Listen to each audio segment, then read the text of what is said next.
Hello there everyone, welcome back to my channel Fanfiction podcast. Today we will continue our journey of what if Deku became the Kingpin of Japan's Underworld Part 3. Before we start, please like, share, subscribe, and comment in the comment section if you want anything. Mindscrew's reaction to Long Day is a big mood. Chapter Summary. Return. Lemillion, Ingenium, and Gran Torino enjoy the League's hospitality. Also Gran Torino yells at All Might, but come on, when does that not happen? Absolutely no. Gran Torino is adamant. I have no idea what you want, but this secret isn't something. Even if, Legion smiles wryly. I know a few things about it that may actually help Lemillion survive until his retirement. I doubt that you learned anything about All Might's quirk that even All Might himself didn't. Gran Torino remains adamant. Gran Torino, Legion chuckles. How many unrelated 9-year-old people managed to figure out that All Might got his quirk from Nana Shimura, and I have only got better since. Then, silence in the room. Lemillion didn't even know that name until All Might mentioned it to him, right after Gran Torino agreed to be his special teacher. How about this? The old hero finally makes a decision. I'll answer your questions, if you answer mine. Very well. Legion replies. I'm game. What's your question, old man? What is your quirk? Gran Torino asks. It makes sense, somewhat. Lemillion isn't sure why. It seems so important to his mentor, but getting some intel on Legion, whose quirk was still rather obscure, was going to be useful in taking him down. Object alteration. Legion replies. He doesn't seem to have considered lying or not answering for even a second. I can alter the state and shape of an object on touch. So I can conjure hands out of concrete by altering an area of the said concrete, or disassemble a human being into very small bits, like I did with Thunderbolt. Additionally make some smaller changes, like I did when I broke Lemillion's limbs, but it's mentally complicated and taxing. I can reset the changes I made, even after a few days. I can fix wounds caused by someone else too, but only within 15 minutes from when they were caused. This sounded like a versatile and extremely potent power for someone who was willing to get close to their enemy. It also sounded like a wonderful quirk for a rescue hero.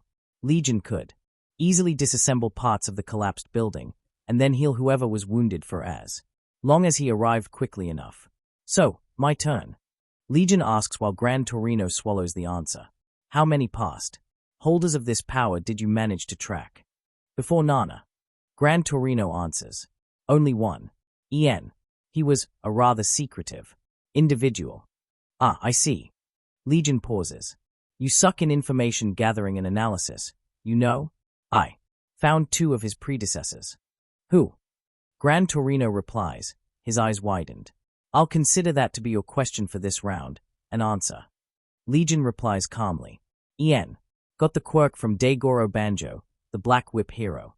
He, in turn, got it from Hikage Shinomori, pretty much a hermit who decided to spend his life in a forest, honing his quirk to give it to someone stronger.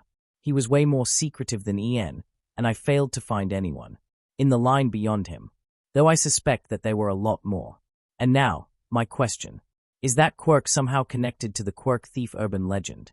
Something flinches on the old hero's face. Lemillion has no idea what it is, but it's strange. He might have known him for a scarce few days, but he acted unlike himself. Why do you ask? Gran Torino seems on edge. And no, this isn't one of those questions. Just a clarification. I love quirks. Legion replies. They are awesome. I lived for a few years as a quirkless. Everyone around me had those wonderful things, so naturally I started to be interested in them even more. This quirk is one of the most fascinating things I have ever heard about. I grew to suspect that the quirk thief isn't just an urban legend, and after I started investigating All Might's quirk, I found myself asking, what's the chance that 2 transferring quirks, unique in the world as a whole, found themselves on the same island? Doesn't it make much more sense if those 2 quirks were related? Perhaps one of them is a mutation from the other, so father and son. Legion tilts his head a little. Come on, indulge my curiosity. According to an old legend among those who know about that quirk, the first holder and the quirk thief were brothers. Gran Torino replies finally. One a villain to end all villains, and the other the true hero. Now my question, what's your actual agenda? You aren't asking. Simply out of curiosity. Was Gran Torino answering these questions because Legion mentioned something about prolonging Lemillion's life? He already proved, more or less, they had to confirm his words, to know a lot more than the old hero suspected. So did his mentor begin to suspect that there is something behind these, and is willing to make things public or semi-public to test that? On the other hand, they are on Legion's mercy either way. He can announce the truth to the world whenever he wants. Well, I would ask simply out of curiosity if I had nothing more than that. Legion replies, with a thoughtful look on his face. You wouldn't believe just long I can mumble about a single interesting quirk, and that one is beyond interesting. The vampire, silent thus far, chuckles loudly. But you are right. I have an agenda. It's about Hikage Shinomori. He received the quirk somewhere between his 18th and 20th birthdays. He is the second longest holder I found, right after All Might. But he died of old age, at the age of 4 to 6. What? Gran Torino is surprised. How's that possible? There is more than that. Legion replies. I got his medical data. He was practically breaking into pieces before his death. Doctors were completely stupefied, because they didn't know that Hikage received a special quirk from someone. Ever heard of quirk? Singularity theory. Neither of them did, judging from the looks on their faces. It's a theory according to which every subsequent generation is going to have stronger and stronger powers, due to both random mutations and inheritance, until finally human bodies will collectively start failing to survive under strain, leading to extinction of mankind. It's a bit of a fringe belief currently, but I believe that your quirk, Lemillion, is undergoing a similar scenario just on a microscale, and many times faster. What about All Might? Gran Torino leans forward a bit. He had that quirk for decades. There are no signs of such. Let me make an educated guess. Legion interrupts him. He was quirkless before he got that quirk, wasn't he? Gran Torino freezes. Lemillion begins to realize what Legion is suggesting. I thought so. Legion replies. His body had to deal with a single overpowered quirk. Instead of a single overpowered quirk and his natural one, reawakened into a stronger form. He sighs painfully and turns his head towards Lemillion. I regret to inform you, Lemillion, but if you continue having that quirk, it will shorten your lifespan. I don't know how much, as I lack data to guess it. I don't know how many people owned it before Hikage, and I don't have anything to compare it to. 20 years, perhaps, maybe a bit more, since you will now know what to look for, and I'm sure you'll have proper healthcare instead of hiding in a forest almost until death like Hikage did. He shakes his head. If you add your power to it, I honestly don't think that you can have a non-quirkless successor. Gran Torino looks shocked.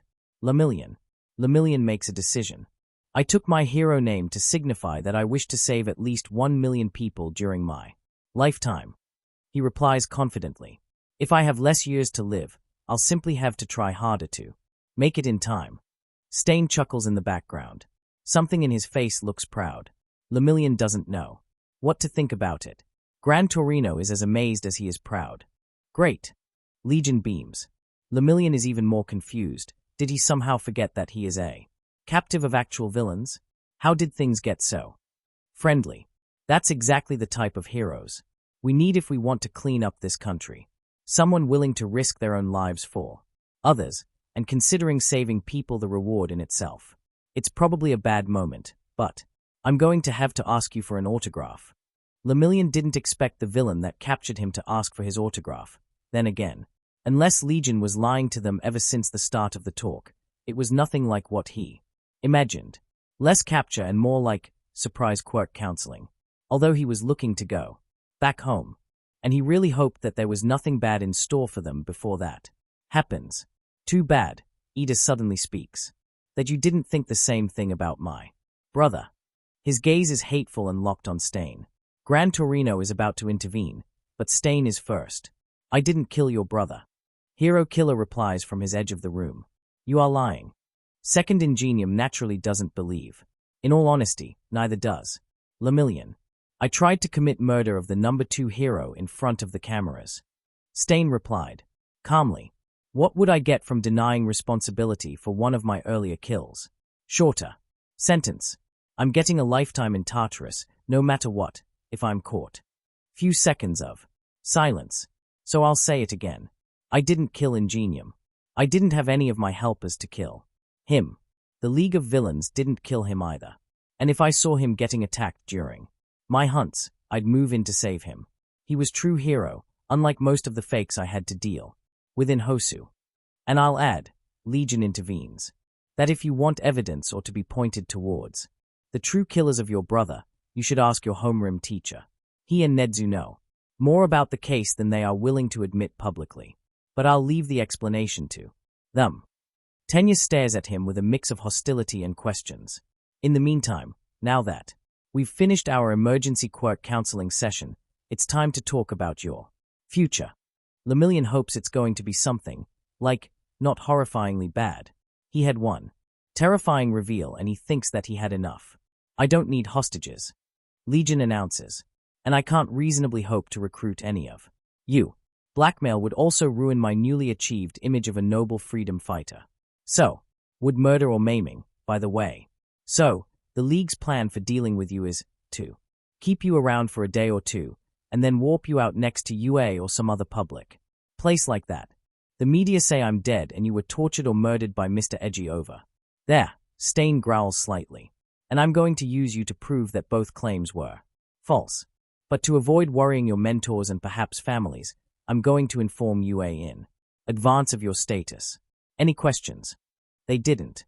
It was a reasonable option if Legion was going to act on it. Great. Legion smiled widely.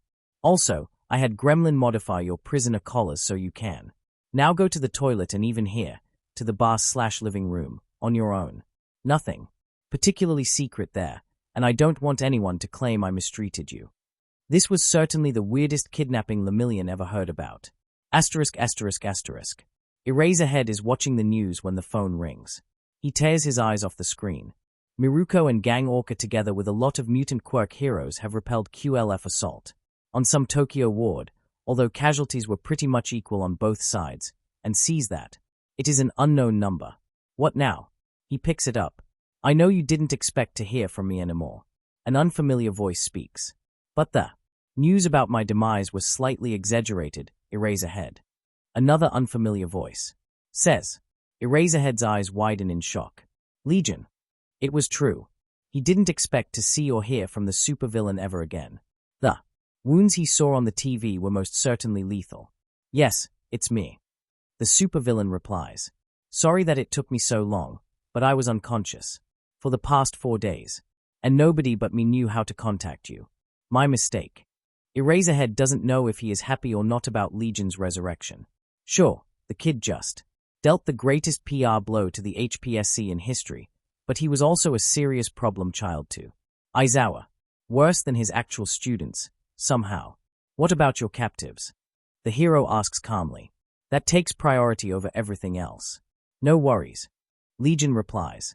Gran Torino, Lemillion, and the second coming of Ingenium are fine and are currently experiencing our hospitality in the super-secret base of the League. And before you ask if I mean something nefarious by this, I'll inform you that Lemillion is currently beating Decay to super death in a certain pre-quirk video game. Legion pauses, and Eraserhead begins to question his hearing. Holy shit, that kid is brutal.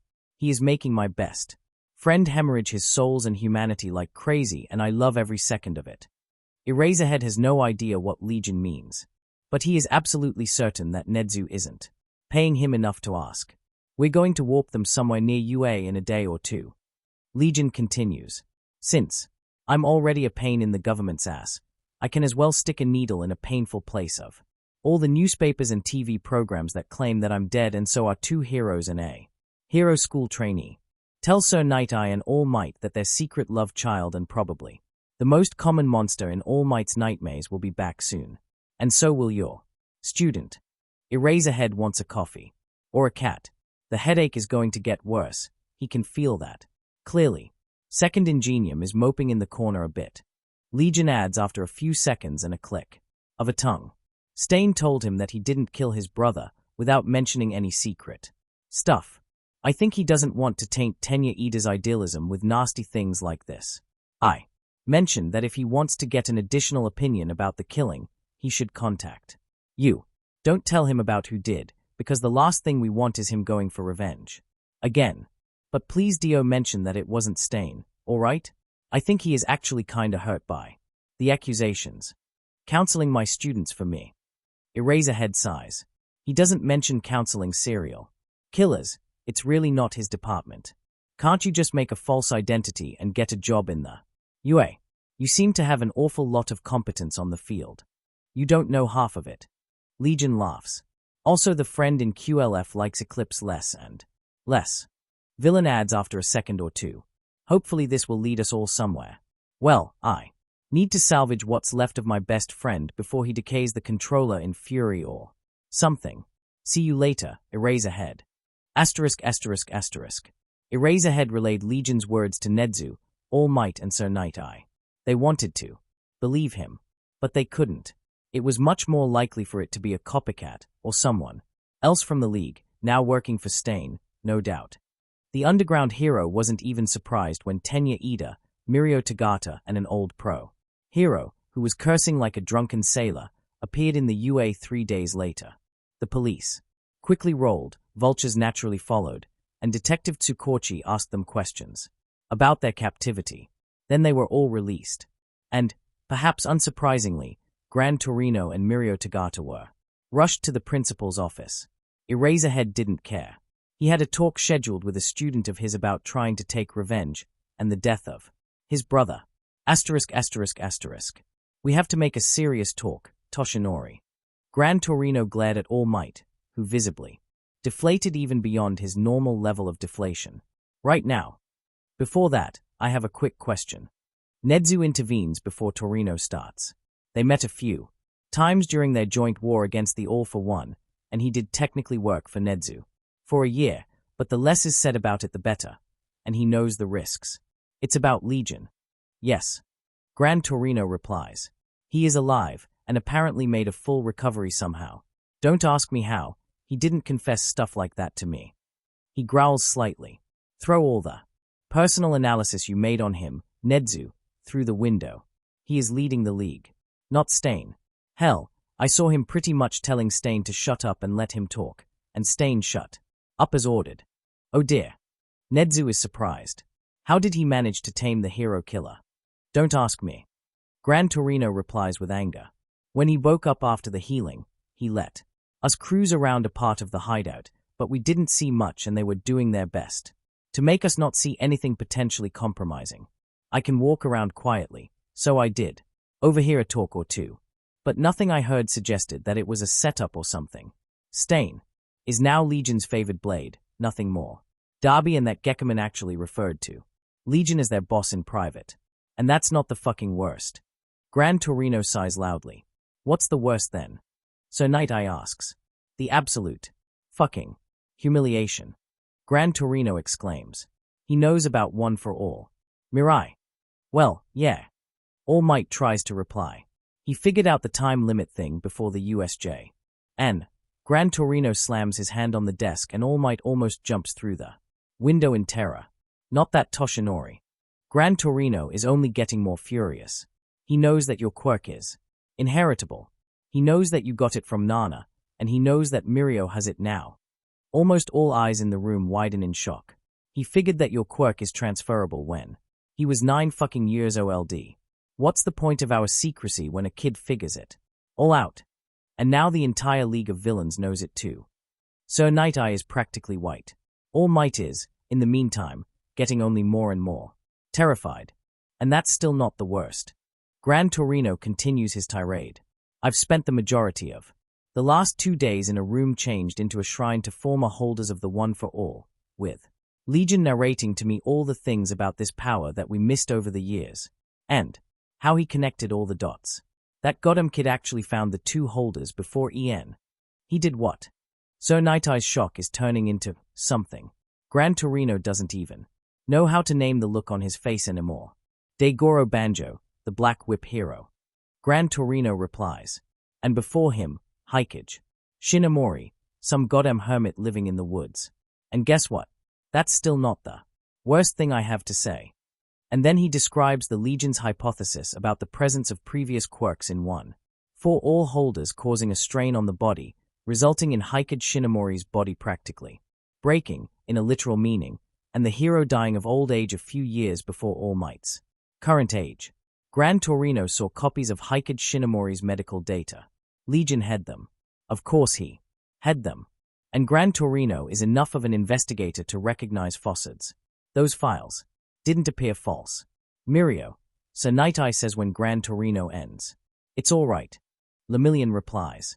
I told Legion that if I'm going to live shorter, then I'll just have to work harder to make up for my hero name. I know you weren't aware of that. And I think I'm just going to visit Recovery Girl regularly to confirm it and be ready to hand the power to someone quirkless when the right time comes. Sir Night Eye is proud of his ward. He practically emanates it. Great. Gran Torino says. I'm moved. But this doesn't change the fact that a 16 years old kid is playing us around. Hell, he is playing half of Japan around. I noticed. Nedzu is bitter. You think he'll accept becoming a UA student under a false ID? All Might vomits blood at the suggestion. This is a bit excessive, Nedzu. Sir Night Eye tries to intervene and be the moderate voice. In this discussion, look me in the eyes. The rat replies. And tell me that you wouldn't want him as an intern in your agency. Sir Night Eye remains silent. See, it's not even about his powerful quirk or his quirk analysis and information gathering. None of this would have made Stain obey him, and his former sidekicks switch their allegiances together with him.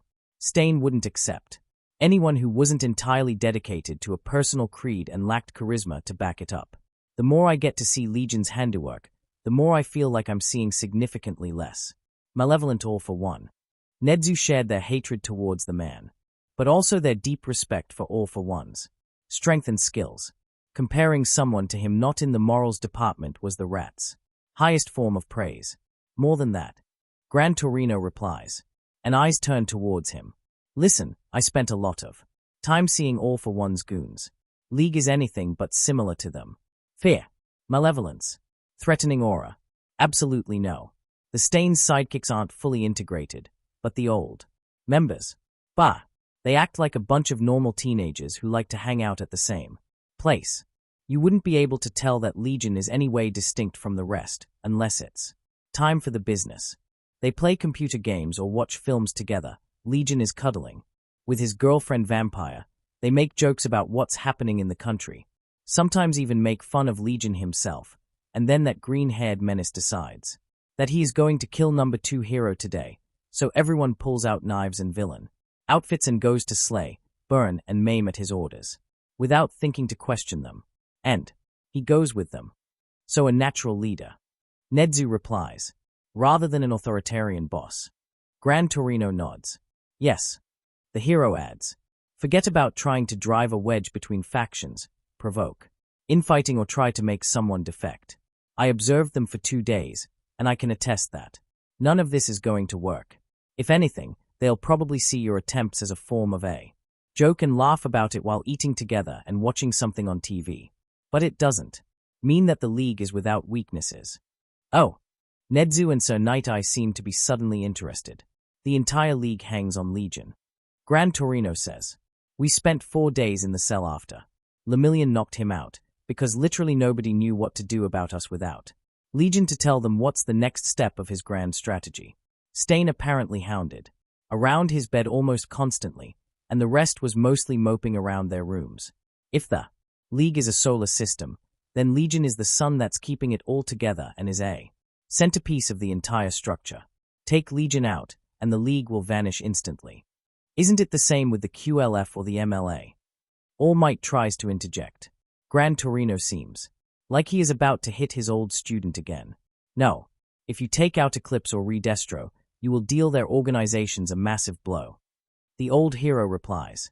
But someone, even if much weaker, will take their place. Gitan or Chronostasis will keep the organization afloat, albeit massively weakened. But if Midoriya, Izuku is taken out, there is no one to do that. I don't think that they even have any thugs and other things under them. Literally the entire League is just a bunch of people with powerful quirks hanging out in the same building and wanting to change the society. Make Legion vanish, and the rest will scatter at once. You don't even have to worry about someone organizing a rescue attempt. Legion is not only the center of gravity holding them all together, but also their only strategist and tactician. Few more can be trusted to command a strike team, especially Darby and Mine's crew, but Legion is the only one capable of making sure that several such parties don't mess up their coordination and everything happens on time. Sounds reasonable enough. Nedzu admits. Any other observations? They are good. Gran Torino replies bitterly. It's not even the fact that stains swept the floor with me, although this does hurt my pride a lot. They are one of the most all-round villain groups I know of. Transport, Kurogiri, infiltration, vampire, support, gremlin, and if what I saw around the base is any indication, she is damn good at the job. Although I didn't get to see her going forward, need to destroy or defeat someone in a loud and flashy way. Darby and Decay probably mustard too with his gas quirk. Need to kill or incapacitate someone quietly and quickly. Spinner, Mine's crew, or Stain. Zealot doesn't seem to speak with anyone, but I assume he plays some role too. Looks like a heavy hitter, that's for sure. And Legions. Quirk seems to allow him to fix wounds in certain situations. Most crews I know of are one tough guy with skills and a handful of extras. Even the large groups like QLF or MLA tend to lack the versatility the League has. But that's another way of cracking it. Dismantle it by bits. Nedzu nods. I thought about it too. Get Kurogiri, vampire or gremlin, and the League's operations will be severely impacted. I'd prefer to start from the head, honestly. If I figured out the way Legion thinks, getting one of his friends out of the game will only make him angry, and he will probably find a way to take them back, and most likely a nasty one to everyone involved. Anything about the monsters? Can't help you there. Gran Torino replies. I didn't see any. There is either another base, or they are borrowing them from somewhere. I did overhear someone refer to them as Numus, and apparently one of the parties attacking Hosu had something that one of the villains referred to as near high-end Numu. Whatever fought All Might as the USJ was. Probably a high-end, going by the nomenclature. Unfortunately, while Legion was ready to go on for hours about All Might, Nana, and other one for all holders, he wasn't even nearly as talkative on the issue of his pet beasts. Nedzu nods. This was to be expected. Financing. Listen, I saw a lot of villain bases, all right. Gran Torino is visibly tired by the questioning, but decides to push through. That one looked like an entire apartment block internally, rebuilt to suit their needs. It had to cost a lot. I also don't hear about the League doing any sort of illegal business, save for their high-profile attacks. That means spending money, not earning. Kurogiri has a literal goddamn bar in their base with a really nice selection of alcohol. Decay and the kids are drowning in video games and other stuff. Legion has a whole room full of limited edition hero merch, some stuff looking like he robbed them from a museum. Gremlin is, honestly, I don't know what that weirdo does, but they have more support stuff on them and around them than I ever saw aside from my island. They are drowning in money, and I have absolutely no clue where they are getting it from. They didn't even feel like they considered running out of money an option, which is really odd. Most of them have an air, mannerisms, and habits of people that were used to not having money at all. I don't get how all of that works. Are you sure they didn't swipe Endeavor's credit card somewhere along the way? Or that All Might's old crush didn't leave them a fortune? She wasn't my crush. All Might has a suicidal streak today. Oh come on, Toshinori. Gran Torino has something sadistic in his smile. I still remember how you always asked me about Mischief's newest heist. You had no idea what was happening in the country during your stay in America, but you always had to ask about her. It was that skin-tight catsuit, wasn't it? Stop that. All Might can feel his authority in front of his successor dropping by the second. Nedzu sighs quietly. It isn't the time for his newest theory. Chapter summary. Family. Time for some Midoriya's family matters. Chapter notes. See the end of the chapter 4. Notes. Midoriya Izuku might have decided to be honest with his friends and co-workers. Yes. He might have even admitted that he has a spy on the UA in front of Stain's party. Yes. It wasn't exactly a surprise for them, considering the fact that he was active on the chat when Legion was unconscious and thought to be dead. There was no point in secrecy anymore. But he still made it clear that the spy reports to him and him only, knowing that he knows. What Nezu and his sidekicks talk about in his very own office was a bit too dangerous. Knowledge of a spy is one thing, knowledge of what exactly he tells them is an entirely different problem. So, Izuku said that this is staying private, and the League agreed. UA Spy, Gran Torino had a talk with Nezu, Night Eye, and All Might about the League. UA Spy had some interesting observations. UA Spy, check it out. Midoriya Izuku does just that. Small Might. Most of that is a confirmation of what I already know tbh. Small Might. It's not like I can clone myself. Small Might. There is no school for villainous masterminds out there, and I can't just find a kid like that and have me or my parents adopt him or SMTH. UA Spy. You sure your dad doesn't have a cloning quirk? Small Might. LOL. Small Might. If he did, I would have at least 17 sisters. UA Spy. XD. Small Might. He absolutely adores her and he would certainly went for an option to have more of her. UA Spy. I can scarcely imagine the quirk thief to be a family man. Small Might. You wouldn't be able to imagine it at all if you saw him at work. Small Might. Part of me still suspects it's brain damage from All Might's punch XD. Small Might. I'm actually going to visit them tonight. Small Might. Officially I'm still recovering. Mom probably cried herself dry, crying face, but I really had to figure out the mess caused by my official absence. UA Spy. Yeah, you might want to hear this part of the talk in the Nezu's office then. Midoriya Izuku does just that. Small Might. Oh my fucking god. Small Might. All Might had a fanboy crush on MYMOM. UA Spy. I knew you'd love it XD. Small Might. I'm going to tell that to my parents. Small Might. This is going to be hilarious. Small Might. You are the best spy in history, friend. UA Spy. Doing my humble best, V. UA Spy. GTG. Vlad starting his homeroom. UA Spy. One more day of why can't you beat the 1 AUA. Small Might. K. Good luck surviving that XD. Asterisk asterisk asterisk. I'm going to. Himiko announces when Izuku mentions that he is going to visit his parents. Legion is surprised. Then again, she stuck close to him ever since he woke up, so he barely managed to get her off him when he was going to sleep last night. Are you sure? Izuku decides to voice his surprise.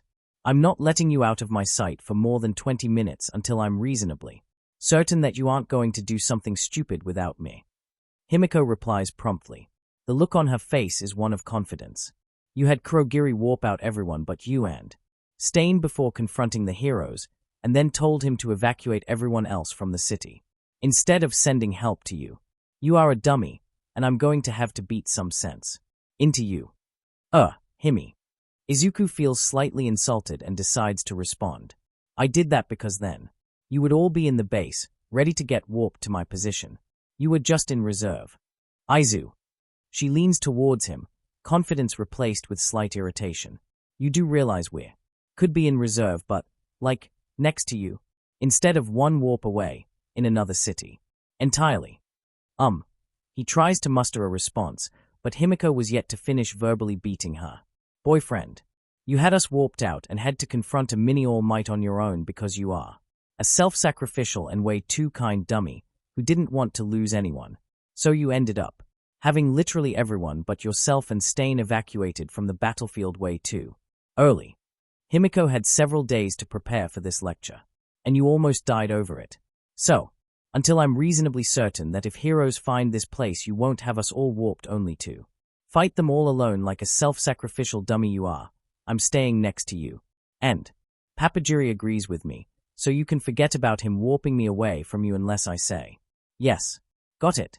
Yes, Himi. It was on this day that Midoriya Izuku understood that women were scary. How exactly he didn't notice it earlier despite seeing Midoriya Inko smack a 2 centuries old criminal mastermind and probably the most evil man in history of Japan with a newspaper, and it wasn't the first time, was a mystery to everyone involved. Good. She gives him a bright smile and he relaxes a bit. Just a bit. Asterisk asterisk asterisk. His mom almost drowns him in tears right after they arrive. Her hugs are weapons grade too. Of course. Izuku expected nothing less. Hisoshi Midoriya is much more reserved. He is proud, that much is obvious. His son has cornered a number 2 hero and joined the exclusive group of people who received a United States of Smash and survived to tell the tale, and also managed to not get caught in the process. He thought about getting them matching t-shirts over that. It sounded like a family thing to do, yes, but decided to not aggravate his wife anymore. Not the right time for that. Eri, in the meantime, doesn't care. Her brother's finally back, and he brought his friend too. That's all that matters. She spends half an hour on his lap, talking with him about all the things that happened in the past few days. She also shows him her newest drawing and he likes it. Eventually she notices the signs that adult talk is about to happen, so she vanishes into her room. Besides, her favorite anime is about to start, and her brother's friend said that she would watch it with her. Son. Hisoshi says officially once Eri and Himiko out of an earshot. I wish to tell you that I'm extremely proud of what you have achieved. You've humiliated Endeavor and dealt more damage to the Hero Commission's public image than I ever did. All for One laughs. A bit. The cheerfulness manages to reach his eyes too. He gets to feel what seems to be Inko's elbow driven into his side. He quickly shifts the subject. But it was still extremely reckless, and you should take better care of yourself. Hisoshi knows when to fold. Besides, he knows his son enough to realize that this isn't going to change anything. He inherited his father's stubbornness. Your mother actually fainted when you emerged from the smoke. You know that. Sorry. Izuku does his best to look apologetic. Lemillion and Gran Torino were on a train that was going through the city when the attack started. I didn't expect them to show up. I had a plan, but it didn't survive contact with the enemy. That old fart has a tendency to show up when you least expect it. All for One replies. Been there, done that. I laughed when he did all that jumping around Stain, only for the hero killer to effortlessly grab his leg and slam him into the building. One of the most satisfying sights I experienced in my life. You have an eye for talented people, Izuku. That was the quality they both shared. What made Hisoshi continuously surprised was that Izuku was almost as good as him on that field despite having 2 centuries less of experience. Did the longevity quirk made Hisoshi stop accumulating certain skills? Or, perhaps All for One, being the platform for other things to latch to, could also carry on skills or character traits, making Izuku inherit them too. So many fascinating questions. He probably won't find out until Izuku has his own children, and one of them inherits the family quirk. Hisoshi doesn't mention it, but part of him looks forward to having grandchildren, and for more reasons than just quirk-related curiosity. Only Izuku can reasonably provide them. His girlfriend stabbed one of the best underground heroes in the country during her first villainous outing, earning her good graces in Hisoshi's book, and they do look happy together. Eri, in the meantime, is too pure and precious.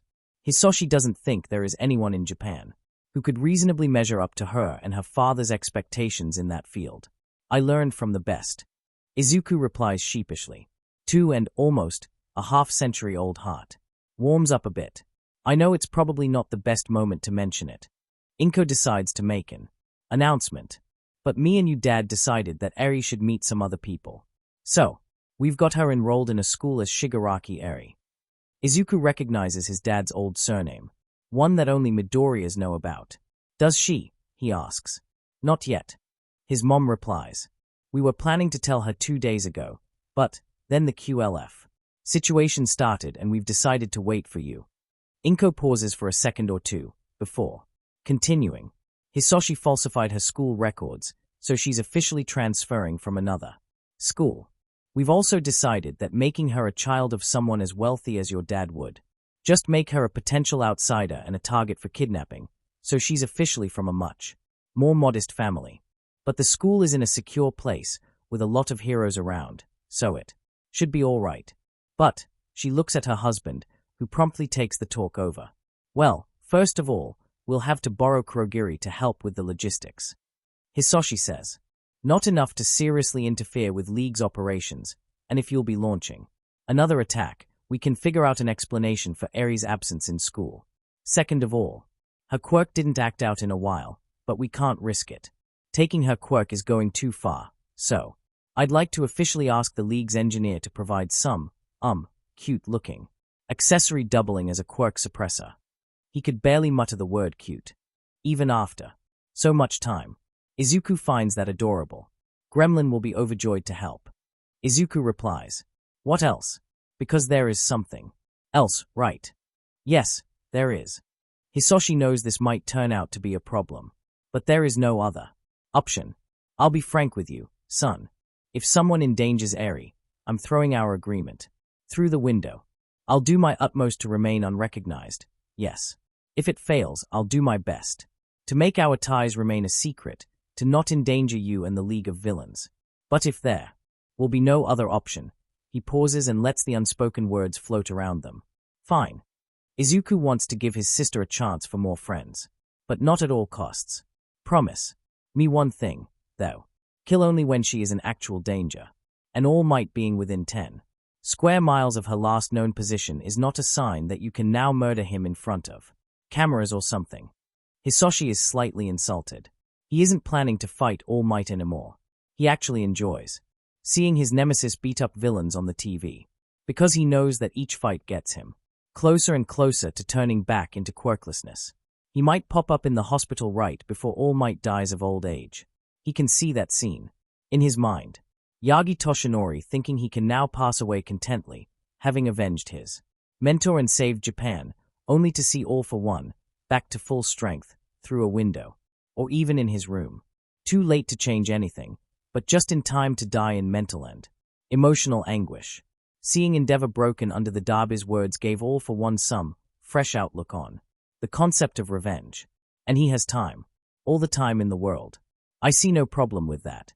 All for One replies, "I have way too much fun seeing him squirm under you to fight him. First you bring him to his knees in the USJ, then you kidnap his mentor and his chosen successor, and what did you do to him in captivity?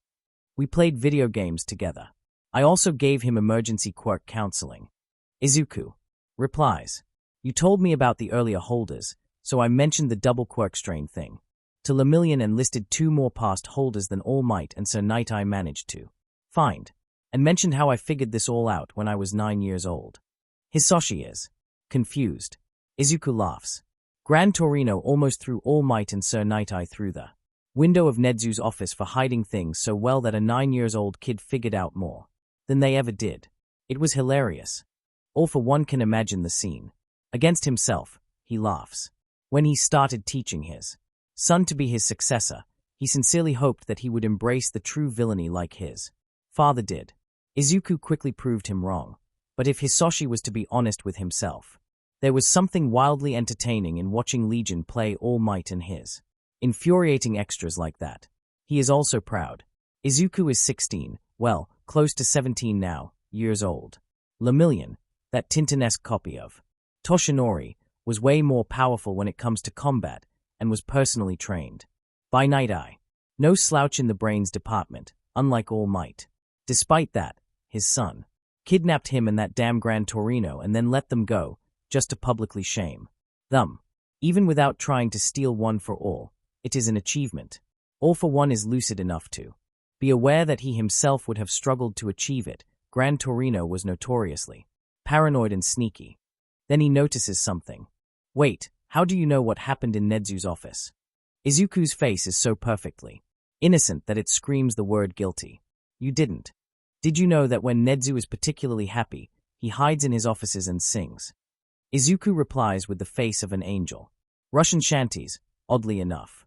I have a recording of him doing that after he heard of the petition to rename the Hero Commission into Villain Commission.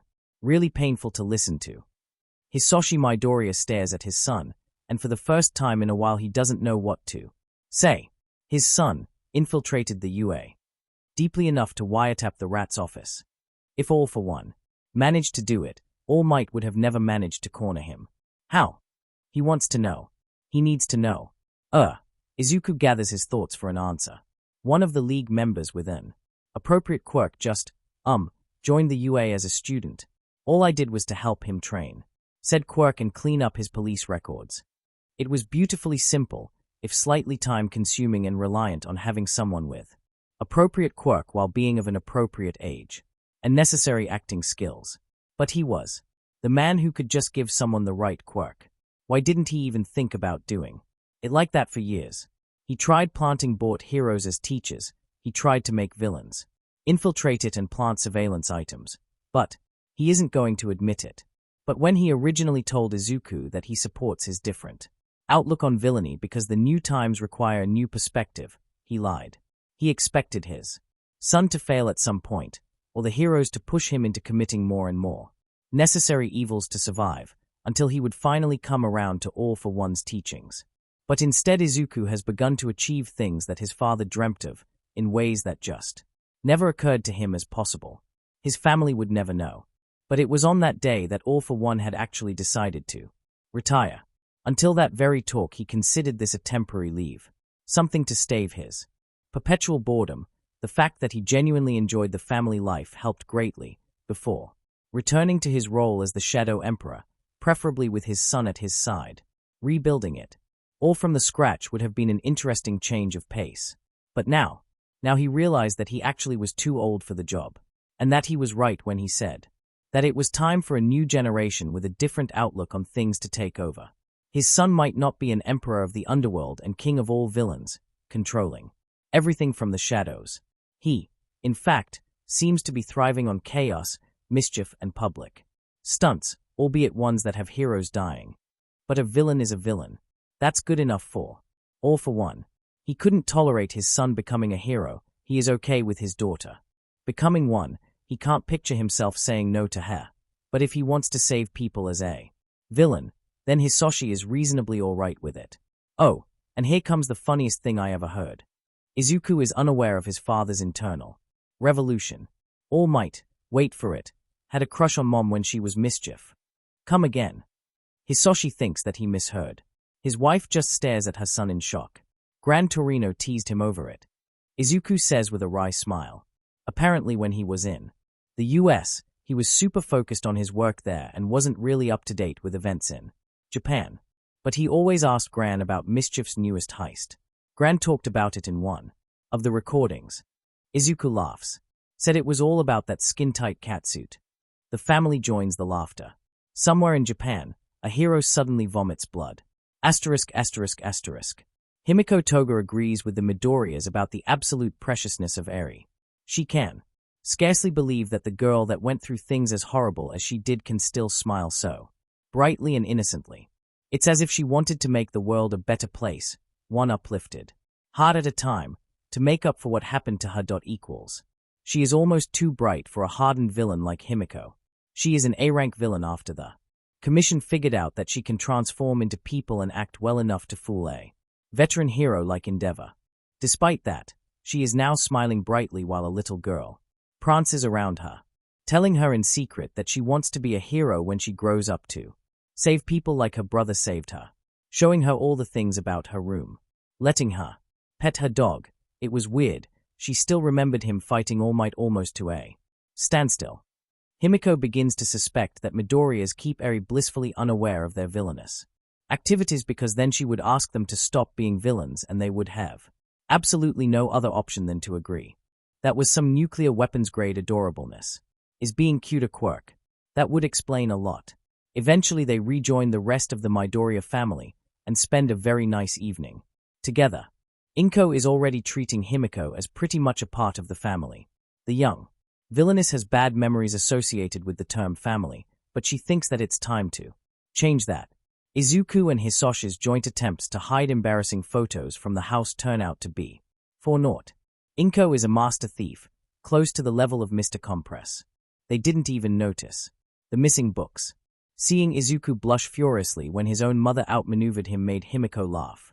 On the inside, growing with an entire family composed mostly of scheming supervillains had to be an interesting experience. She is supposed to spend the night in the guest room again, but when Izuku's parents vanish from the site, she ends up in his room. They cuddle together, talking about a lot of things. She is still shaken from seeing him on the edge of death. Twice, pretty much. The second time was when she returned with the collars from Mai to see him fixed, but unconscious on the couch. For a second she thought that he was dead. Seeing him, touching him, hearing his voice. She said a lot of smart things to him when she was explaining why she was following him like that, but at least partially it was because she Needed a constant reminder that he was still there. Izuku was all about keeping up an image and was adorable in his drive to be the best villain. Mastermind that he can be, he would be a wonderful hero if he applied the same drive to that.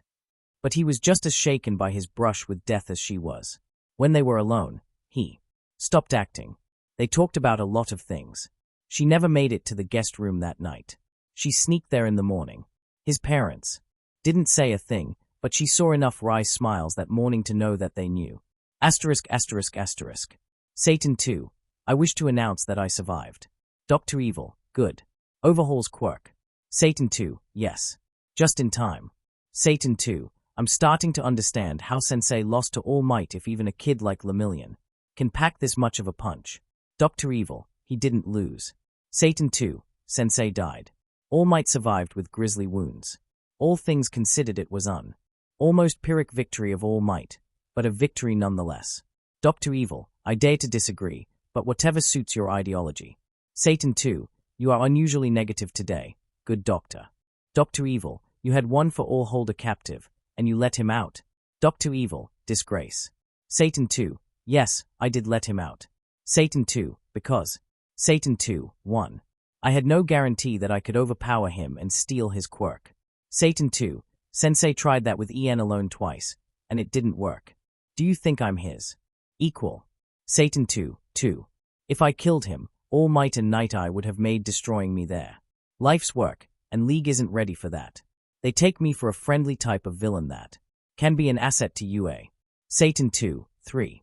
By letting him out, I make them think I'm trustworthy and I'll be in a position to backstab them well enough when I'm actually ready for it. Satan 2, do you have a hidden army of Numas capable of overpowering All Might when he actually finds out headquarters? If not, then please stop being passive-aggressive, or downright aggressive, and cooperate. Satan 2, how are the Numas doing, by the way? Dr. Evil, finished their maintenance 3 days ago. We didn't lose even a single one and we've gained a lot of valuable combat data for their further fine-tuning. Satan 2, see. We're playing a long game. *****. Small Might, alright, so I'd like to announce that I've finished cleaning stuff up from my temporary, holidays. Small Might, I mean people normally sleep longer and do not work when they have holidays. So, me being unconscious kind of fits the bill. Insomniac, my hatred towards you is too powerful to be contained in my temporal form and now stalks the base like a small Hatagiri. Small Might, I'm confused. Insomniac, good. Confusion makes you suffer, nerd. Handyman, stop it. Handyman, when are you coming back? I need my player too. Insomniac, you just want to play with someone who isn't going to invade your world every 10 minutes to beat your ass and steal your hard-earned souls. Handyman, I'm going to decay your vocal cords for that. Insomniac, you can silence me but you can't silence the truth, lol. Insomniac, that hero kid was fucking brutal. Insomniac, he beat you with a broken sword and then danced above your corpse, lol. Handyman, stop it, damn you. Small Might, Insomniac, please stop bullying my adopted older brother. Small Might, also soon. Small Might, Vampire Princess and my mom are having some sort of girl talk.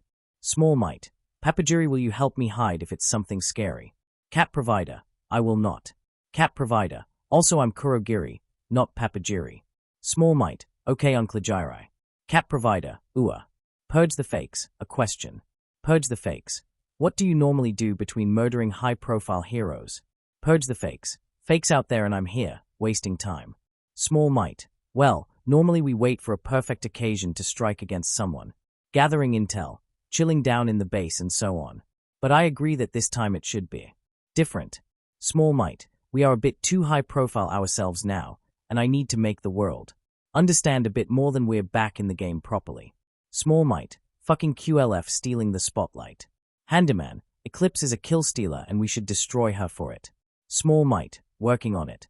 Small Might, I might know about a creature rejection clan hideout in Tokyo, which might or might not be sometimes visited by local heroes.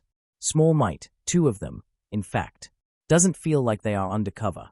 Small Might, what's your opinion on quirkist heroes secretly joining villainous hate groups? Purge the fakes, sentence is death. Small Might, Uncle Stain, love. Sneaky Gecko, can I join? It's personal. Deus Vault, same. Handyman, He speaks. Fuck school. He speaks. UA spy. He speaks. Small might. Oh shit, he speaks. Small might. Why haven't you say anything earlier? Deus Vault. You had nothing interesting to talk about. Insomniac. Damn, call the ambulance because that's a third-degree burn. Small might. LOL. Small might. Yeah, so once Vampire Princess stops plotting my downfall with my mom, I'm like 90% sure that their talk includes even more embarrassing photos of me, and if so, my life is ruined. We're warping back to the base and quickly plan the attack on the hideout. Small might. Does that satisfy you, my second uncle? Purge the fakes. Yes. Purge the fakes. Who is the first one? Small might. Kurogiri. Small might. Honestly, you are all my extended adopted family. Insomniac. Or. Small might. Save for you. Insomniac. Fuck school. Ouch. Small might. Await your kinda my brother-in-law. Insomniac. For the 100th time, stop trying to set me up with Tenko. I don't swing that way. Insomniac. Also, I have human ears.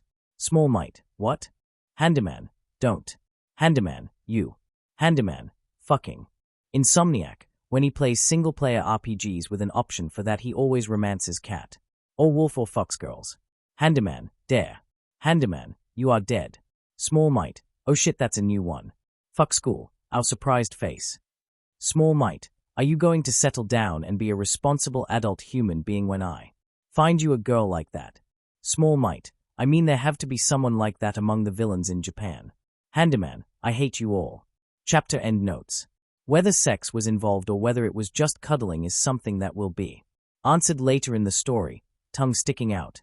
Also, Nedzu's little hobby is based on an old acquaintance of mine, damn, it's like a decade ago, who kept singing Russian shanties through the TeamSpeak while we were playing Minecraft together. That was, traumatic. And he was doing that sober, too. Top it all. Chapter summary. Villainy. An obligatory war crime scene is here. Chapter notes. See the end of the chapter 4. Notes. Creature Rejection Clan was a hate group that started growing in numbers relatively recently, although it existed for a long time. It saw the mutation quirks, especially the complex ones. So Miruko's more than ingeniums, as intrinsically evil and dangerous and impure yada. Yada yada. In Izuku's opinion, you could copy-paste a manifesto of any past hate group and just exchange whatever they hated with complex mutation quirks and it would summarize CRC up pretty well. A bit of a cruel irony, but the CRC was right from a biological point of view, at least once. Purity took over. Earlier CRC hated everyone diverging from pure human form, but post-Purity they only had an issue with complex mutations. So people like Miruko, Gang Orca, Spinner or that frog girl from the USJ attack. Those mutations worked significantly. Differently than normal quirks, even normal mutant quirks, like ingeniums, typically offering a wider array of abilities. They were also absolutely dominant in terms of genetics. Speaking about it in a more simple terms, Miruko's children would be rabbit people just like her, and so her grandchildren, and grandgrandchildren, regardless of who their other parents were. Complex mutant quirks typically overrode other quirks entirely when it came to inheritance. As a result, if Miruko and her descendants were allowed to exist, then in a few centuries there was going to be a significant group of rabbit people living in Japan, potentially making standard humans into merely one of subspecies of generalized mankind.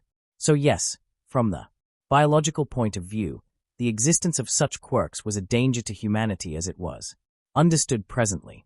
Unfortunately for the CRC, Midoriya Izuku, League of Villains and most normal people in Japan didn't consider having rabbit, frog, orca or lizard people in the society as a problem.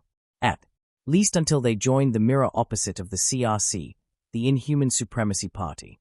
Because, honestly, then they became assholes just like those that discriminated against them. Stain wanted to charge in and simply slaughter everyone inside, but Izuku advised caution. Izuku turned out to be right. The small hideout of the Creature Rejection Clan was not as small as they originally suspected. Japan as a whole was still blissfully unaware of the exact workings of Vampire's quirk. It was a child's play for the Mines crew and Himiko to tag a CRC member, mug him in an alleyway, and, when he was unconscious, for Himiko to drink some of his blood. Wearing him as a disguise, she sneaked into the hideout and then returned with a report. They expected 20 to 30 CRC members and 2 turncoat heroes. They got about 150 CRC members, no less than 6 turncoat heroes and some torture dungeons/experimentation lab, plus Purge, one of the Purity's main lieutenants. Stain's interest in randomly charging and murdering people has cooled down after it, replaced with an interest in creating a plan on how to charge and murder people while being smart about it. Okay, so a quick question before we start. Izuku announced right before they started strategizing. Everyone was gathered around the 3D model of the building printed by Gremlin and used as a map. Is there anyone here who is yet to kill someone? Silence. Good. They are prepared. Why do you ask? Mine's crew gets curious. Because I have a very short patience when it comes to hate groups. Izuku replies. Plus did so many semi-bloodless raids that I really think we should make it bloody for once. Just to show the world that we are villains, not vigilantes. We might be following a set of rules, but we should still be feared. He made a decision after the night when Himiko mysteriously forgot where she was supposed to sleep. He wanted to be a villain, a great villain. He respected vigilantes, the good ones were even cooler than the underground heroes, and he wasn't going to attack random people. But unredeemable villains. Yeah, that was a different situation altogether. So, we go in and kill something like 150 people. Mustard asks for clarification. He doesn't seem to believe in what he heard. Yes. Izuku replies calmly. Stays intensify. Well, unless they manage to escape. You are free to spare those that flee. Stain laughs menacingly. Asterisk. The CRC was a group with religious trappings. Izuku, personally, had no idea why that happened. The surface level of their base had a large hall resembling a church.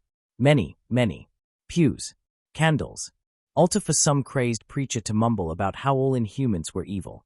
They had gatherings once or twice a day. Zealot appeared to be religious. Some variant of Christian, most likely, and had an issue with CRC. Izuku asked him what religion the CRC stems from, to which the man replied that he thinks that CRC themselves don't know the answer to that question, which was most likely a correct answer. Hate groups like them weren't really into studying their actual history. Himiko stalked the building earlier, getting the coordinate readings for various locations throughout the complex for Kurogiri to easily warp to and from. She noted down the approximate combat strength of the villains, trashy, to say the least, but numbers were a form of power too. The turncoat heroes and 1 or 2 heavy hitters of the CRC tended to spend time on the second level of the building, where Purge had his office. There was an underground section, divided between the barracks and the prison. The former was garrisoned by something like 20 cultists on the level of proficient thuggery, armed with a variety of weapons, mostly melee things.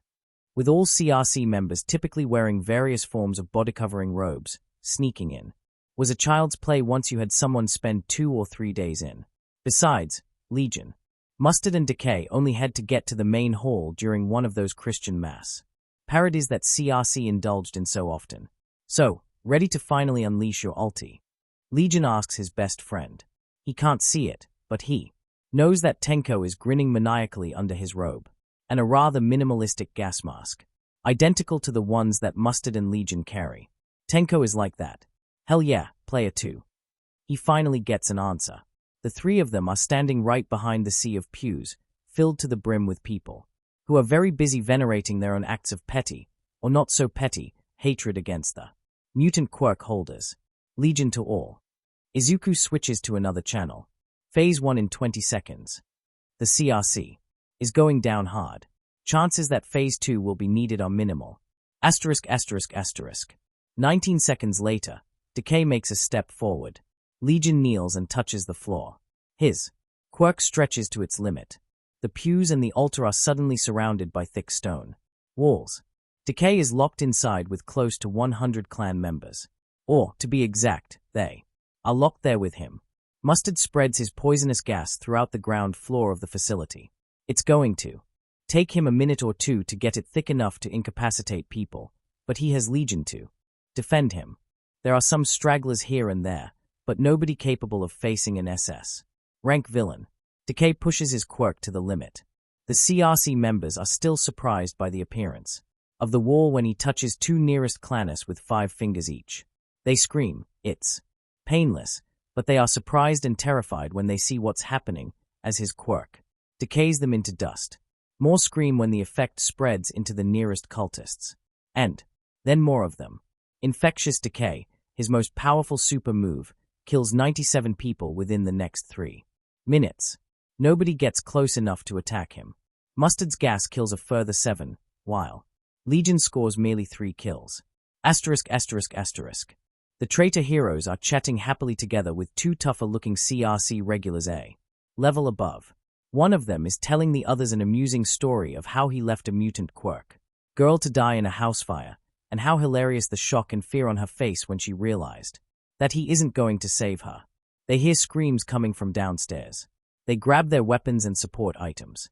That's when Kurogiri warps in Stain. He materializes in the middle of them, his katana drawn. They recognize him, of course. Their movements pause. One of them is braver than most. He will be the one to survive the longest, oddly enough. Stain, you are surrounded. Hero Killer laughs. All I'm surrounded by is fear. He replies. His maniacal smile makes 2 nearest heroes take a step back in terror. And dead fakes. The last of his enemies has his throat sliced open 4 minutes and 23 seconds later. Hero Killer suffers only a single shallow wound. When the alarm rings, Himiko moves instantly. The nearest torturer, she won't call them jailers, they don't deserve that, gets stabbed before he can react. When the remaining ones gather in front of her, Kurogiri warps Spinner behind their back. He doesn't warp out. The 3 of them slaughter 7 people in the next minute. When that's done, they open the cages up and have Kurogiri warp the captives, 9 people with complex mutant quirks kidnapped from the streets, out of the building. Tell me, why exactly did I get roped into that? Mine's crew comments before opening fire. Again, one of the clan thugs that failed to reach safety in time falls to the ground bleeding from several gunshots. I should be smarter than this. He, Gremlin and Darby are hiding behind a set of overturned tables in the local barracks. The resistance is bigger than Legion estimated. It appears that one of the heavy hitters was visiting the barracks when the attack started. The rest of the hall is a mess. Part of it is burning, part of it is shred by gunfire. Gremlin armed Mine's crew with a lot of customized ammunition, but this time he mostly uses normal bullets. Painfully bland, but hey, as long as it works. Hey, I'm here because I want to make even better babies. Gremlin replies with a maniacal grin and throws a firebomb behind what appears to be a bar.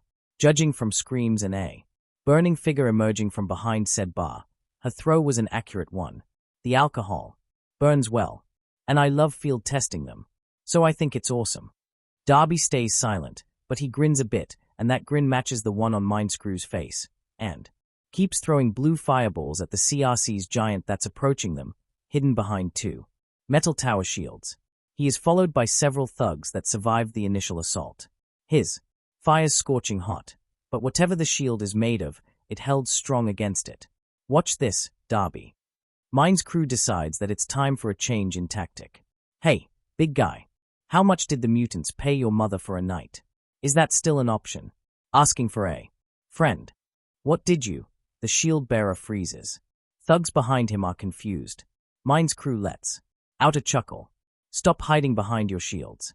The rain of gunfire, fireballs, and grenades cuts down the shield bearer and the thugs in a few seconds. Purge hears the alarm and screams of his men, so he runs out of his office. He is a particularly normal-looking human being. He prides himself on being able to keep a low profile and stay under the radar. Useful feats for an A-rank villain responsible for dozens of public crimes, especially by someone whose quirk allows him to manipulate masses of people. How many spontaneous lynching did he organize until now? He trained his quirk enough for it to have several more interesting applications. He sees one of the attackers right outside of his office. He is about to blast him with his quirk when he recognizes the face. Nakono. Purge forgets where he is and what is happening around him. Nakono is here. The lost lamb smiles apologetically and walks towards him. Purity was looking for you. Everywhere. Why are you? He has only a second to notice Zealot activating his quirk. His figure erupts, almost doubling in size. It's no size alteration quirk. This is an all-round enhancement of strength, power, and speed with a massive transformation component. Having a powerful mental manipulation quirk is of no use to you when you just allowed a strength type to approach you. Before Purge can do anything, his arms are torn off and then his head is pulverized by a punch that would have made All Might proud. Asterisk, asterisk, asterisk. Why did you call for the meeting, Detective? Nedzu is reasonably intrigued. Detective. Tsukochi rarely does things like that, and has never done that without a reason. The group has expanded slightly. There is Eraserhead, visibly tired. Then again, he is always like that. All Might in his skeletal form. Sir Night Eye and Lemillion. Finally, Nedzu himself. The composition of the group, even if Lemillion was brought in by Sir on his own, indicates a subject connected to the League. But we have a new development about League of Villains. Detective replies. The attention of the people present focuses on. 4 hours ago someone launched a raid on a previously unknown creature rejection clan's hideout in Tokyo. 9 captives were liberated and moved to a hospital specializing in mutant healthcare. Their description of their liberators matches that of Spinner, Vampire, and Kurogiri. We assume that the rest of the League was also present, attacking CRC. Sir Night Eye is intrigued.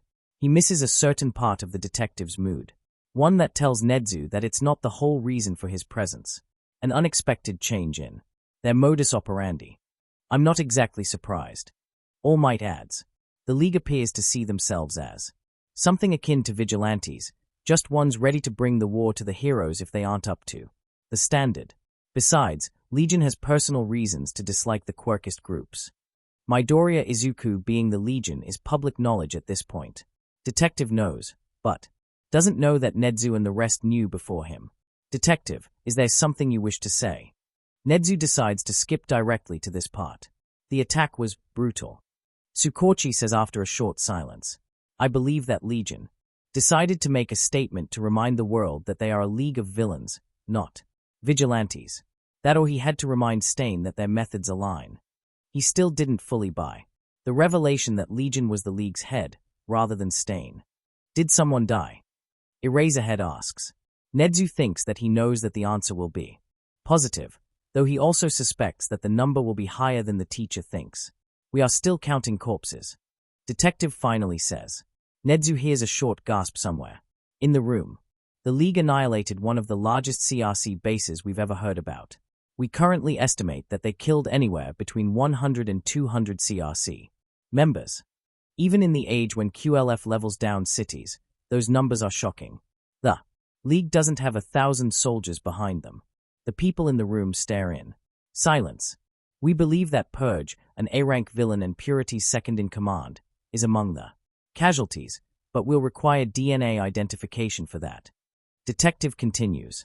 Someone tore his arms off and then inflicted a blunt force trauma onto his head with enough strength to make everything above his abdomen effectively vanish.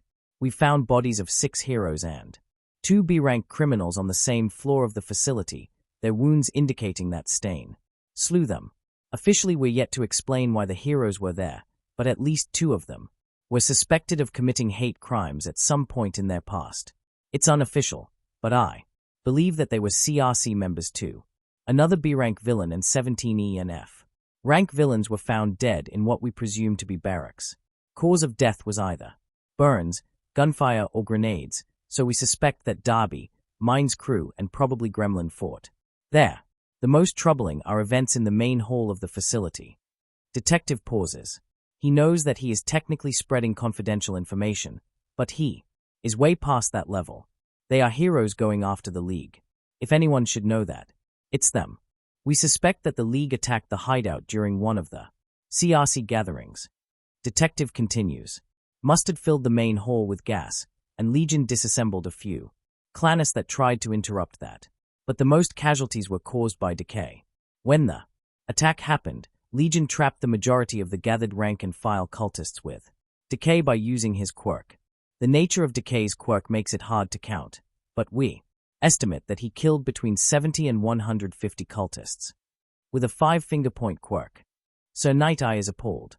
Eraserhead is merely shocked. Quirks like that are useful in one-on-one combat mostly. Even if they were utterly incompetent in fighting, he shouldn't be able. We know. Detective interrupts him and sighs. If we judge the length of attack from how long the neighbors heard the commotion, the raid lasted for less than 5 minutes. More. Gasps and shocked stares. Unless Decay is impossibly fast and proficient in combat, we have to assume that his quirk is capable of some form of area of effect attack. That or it's a chained attack. Legion either imprisoned the cultists to stop them from fleeing or because the Decay's quirk can spread from person to person and object to object when they are close enough. Oh dear. Nedzu says after a few seconds of silence. I think for the first time in his career, Legion actually managed to pull through with the plan without it getting derailed by something. He promised to not kill people left and right, and he wants to stick to it. But he can't help but feel faintly proud. CRC had a rather negative approach to quirk-carrying animals developing sapience, after all. The slightly sadistic rat can't really feel bad for the victims of this massacre. Is that what caught your attention in all that? Sir Night Eye tries not to be sarcastic. To quote Aizawa, problem child just committed mass murder. Technicalities. Nedzu replies calmly. They are villains, Mirai. What did you expect? Many heroes would have gone on a rampage in those circumstances, and we all know that the public won't care about two villain groups fighting each other, especially not when Eclipse is destroying a town every day. CRC is a major villain organization led by a supervillain with thousands of victims under its belt. The official approach to those is take them alive if you think it's convenient.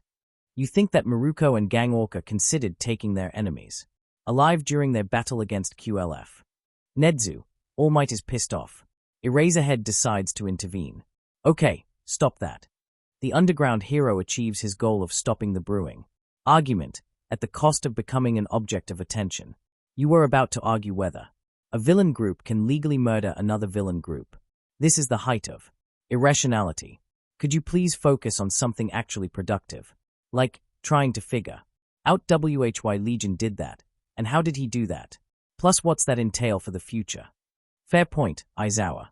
All Might nods. I think we can assume that Legion just proved to us what sort of tactical advantage a warp quirk can give you on a battlefield, just as Eclipse showed us on the strategic level. From what I heard from Tsukochi, I assume that the League attacked several points in the facility simultaneously or almost simultaneously. Take the Stains fight. He certainly didn't get there by fighting his way from the entrance. So, if I'm correct, League used their shapeshifter to reconnoiter, and then had Kurogiri teleport there. Members in exactly where they should be. Add Legion's ability to dissect quirks, and suddenly every notable defender finds himself facing their worst nightmare. Like Purge, who was apparently destroyed by someone strength-oriented without being given time to charge his mental quirk up. And if any assault party found itself overwhelmed, Legion would simply warp in reinforcements from other groups. From a tactical point of view, this raid was a masterpiece. Eraserhead finds himself reminded that while All Might is often caught unaware of various things, he does have loads of combat experience. Night Eye was more of an investigator and a strategist for him. The number one hero needed no one to act as his tactician. I can agree with that analysis. Nedzu nods. Legion proves to us over and over again that he knows how to properly apply the tools that he has to maximum effect. Thankfully, most of the truly valuable places, like the UA, are armed in warp coordinate scramblers. USJ was a surprise, but now we have enough readings on Eclipse and Kurogiri quirks to stop them from simply walking into my office. That covers how. Time for Y. Intimidation. So Night Eye asks. They struck some high-profile targets, but they started to gather a reputation of people who avoid collateral damages. Attacking in a different way might discourage further targets from, for example, trying to hide behind hostages. After slaying more than 100 people in 5 minutes, they will be much more inclined to believe he would simply kill the hostages and then them. I don't think it's that. Lemillion, silent since the beginning, suddenly speaks. And I think you still misunderstand who Legion is. What do you mean? Sir is startled. Nedzu is interested. All Might vomits blood. Eraserhead wants to go home.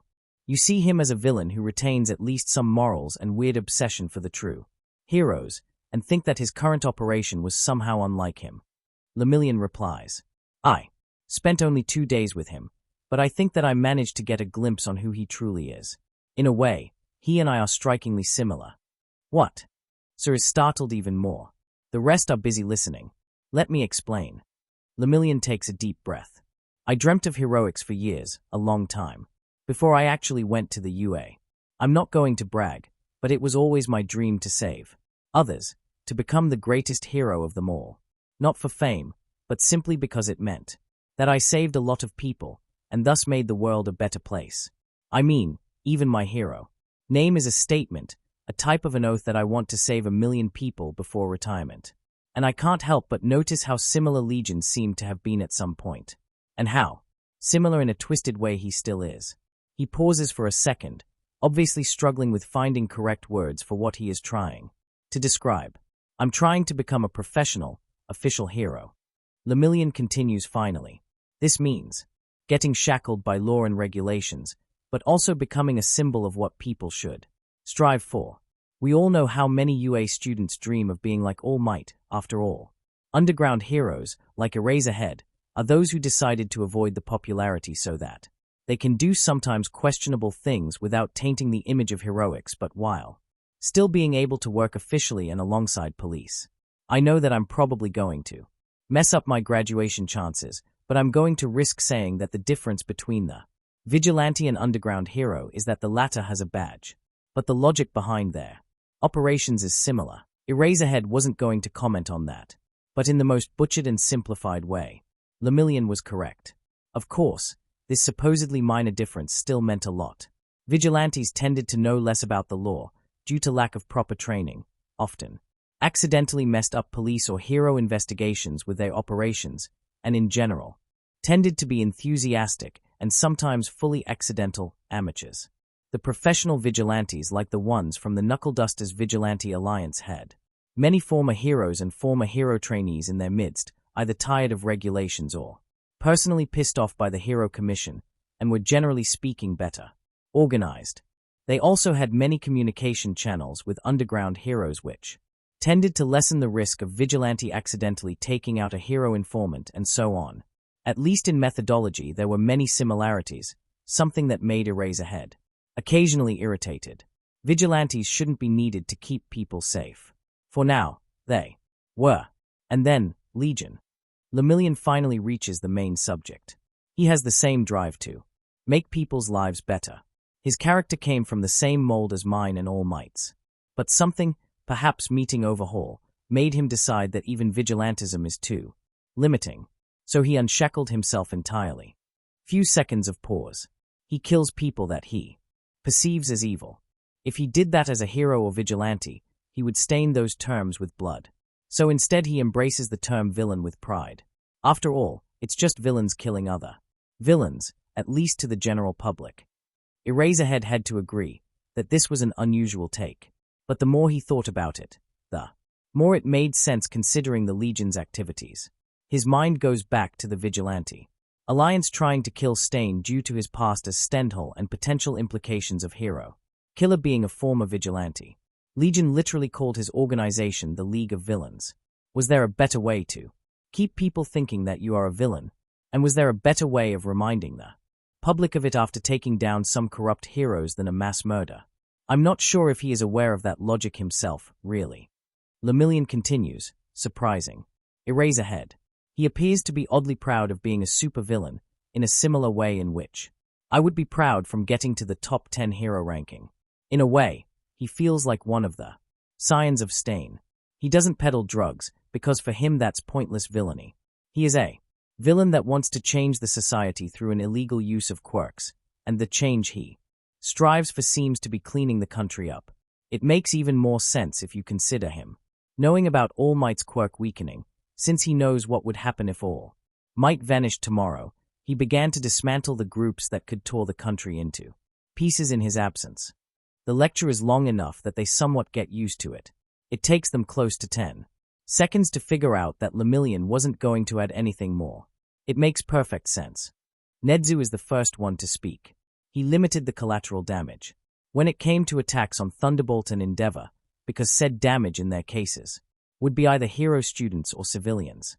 But in the CRC raid the only bystanders were cultists and thus villains, so he didn't bother with limiting the lethality of his attack. Sir Night-Eye nods. Honestly, at this point Eraserhead wouldn't be surprised if he was secretly Mirio's father. The paternal pride from accomplishments and growth is all there. And this was a very on-point analysis. Detective nods too. He doesn't seem to be agreeing to anything in particular, merely deep in thoughts over Lemillion's lecture. He is a detective after all. He is probably thinking how to apply the resulting knowledge to the investigation. So, in short, Legion is Nedzu, Stain, and All Might's secret love child. Eraserhead decides to stir the pot a bit. The combination of laughter, shock, and betrayal in the eyes in front of him are a good enough reward. That's just great, and really makes me wonder what he is going to do in the hypothetical scenario where he does clean the country up. It's a question in a similar vein to what will Stain do if he ever runs out of fake heroes to kill. Aizawa suddenly remembered Stain's words about him knowing that eventually he would be caught, and looking forward to it for as long as a true hero would be the one to stop him. Stain clearly treated himself as a villain to be caught and detained once he succeeded in changing the world. Why did he and Legion were so similar despite having no prior ties? So, how are we going to proceed? Sir Night-Eye asks Nedzu, deciding to completely ignore Eraserhead for his blasphemies. Continue investigating Legion in hopes of finding a way to detain him. Nedzu replies, as much as his actions thus far benefited the society, he is still a murderer, and letting him act as judge, jury, and executioner is a long-term detriment to the rule of law. Only the presence of Mirio and Detective Tsukochi in the room stops Sir Night-Eye, All Might, and probably Eraserhead from calling Nedzu out on that. The rat either learned his lesson or was sarcastic. You could never tell. Eraserhead still thinks that it's hypocritical. Not what Nedzu said, but what Legion was doing.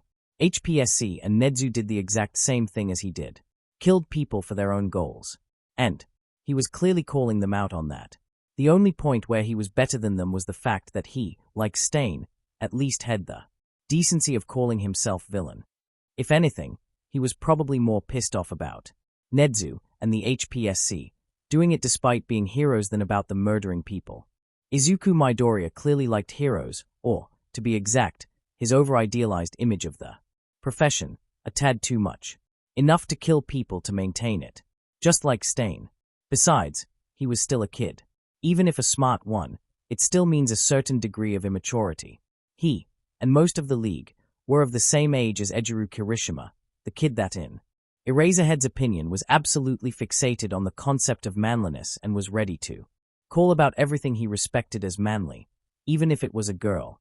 Kids were illogical and prone to liking things or concepts too much, like a lot of adults.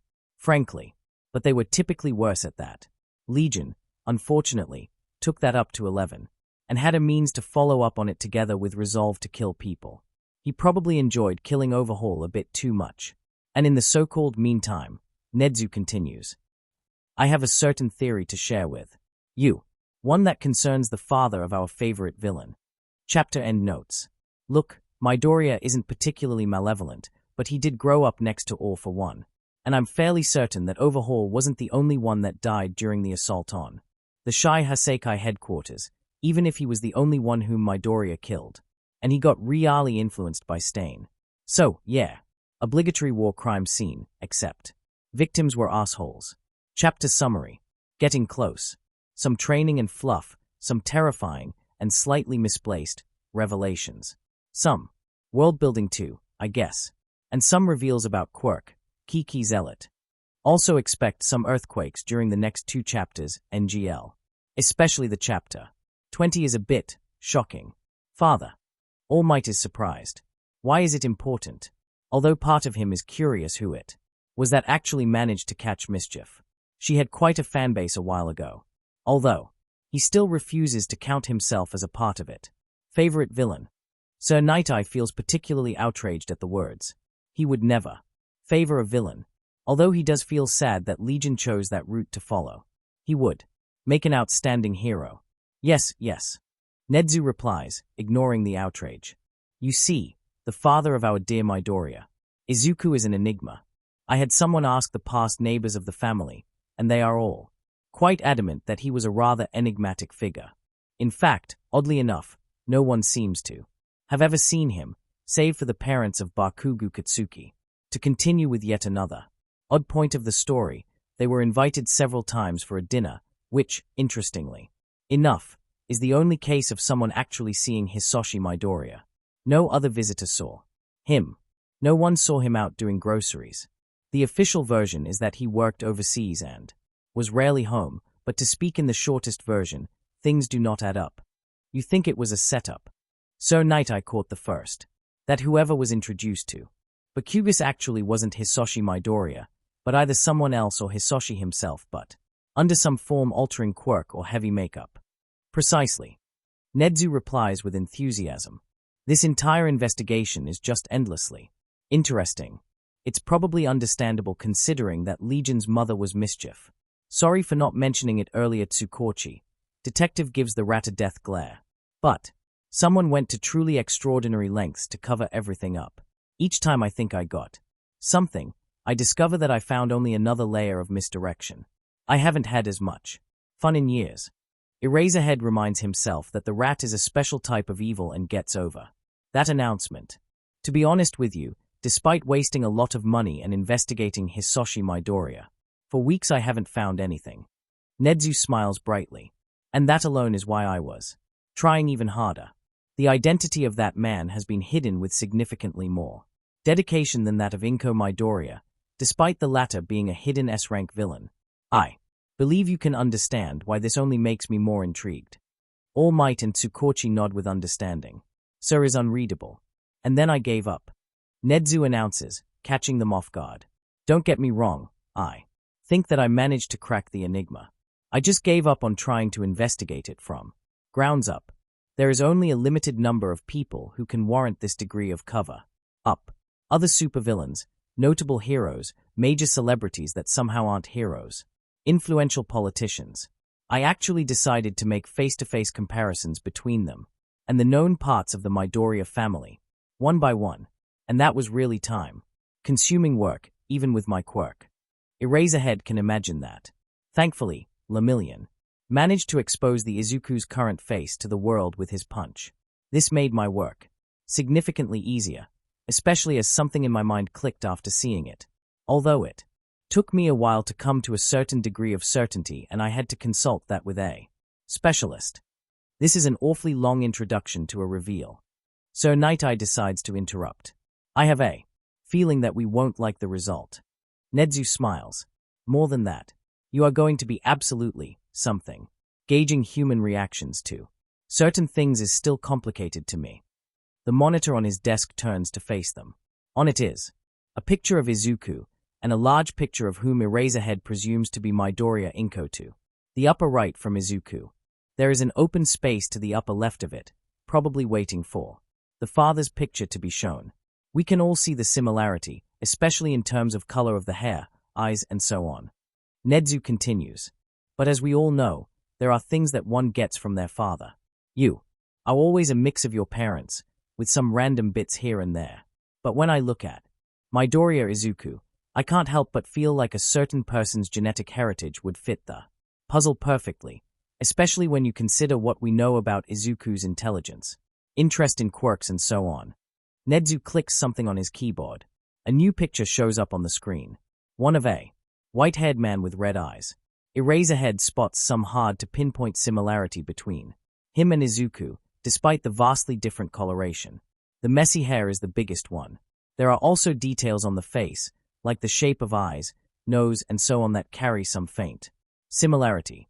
It's at this moment that Eraserhead notices that the room is silent, much more than he expected. Then he looks around. All Might, so Night-Eye and Tsukochi are practically white. Lemillion appears to be as lost as Eraserhead is. No, All Might manages to speak. That's impossible.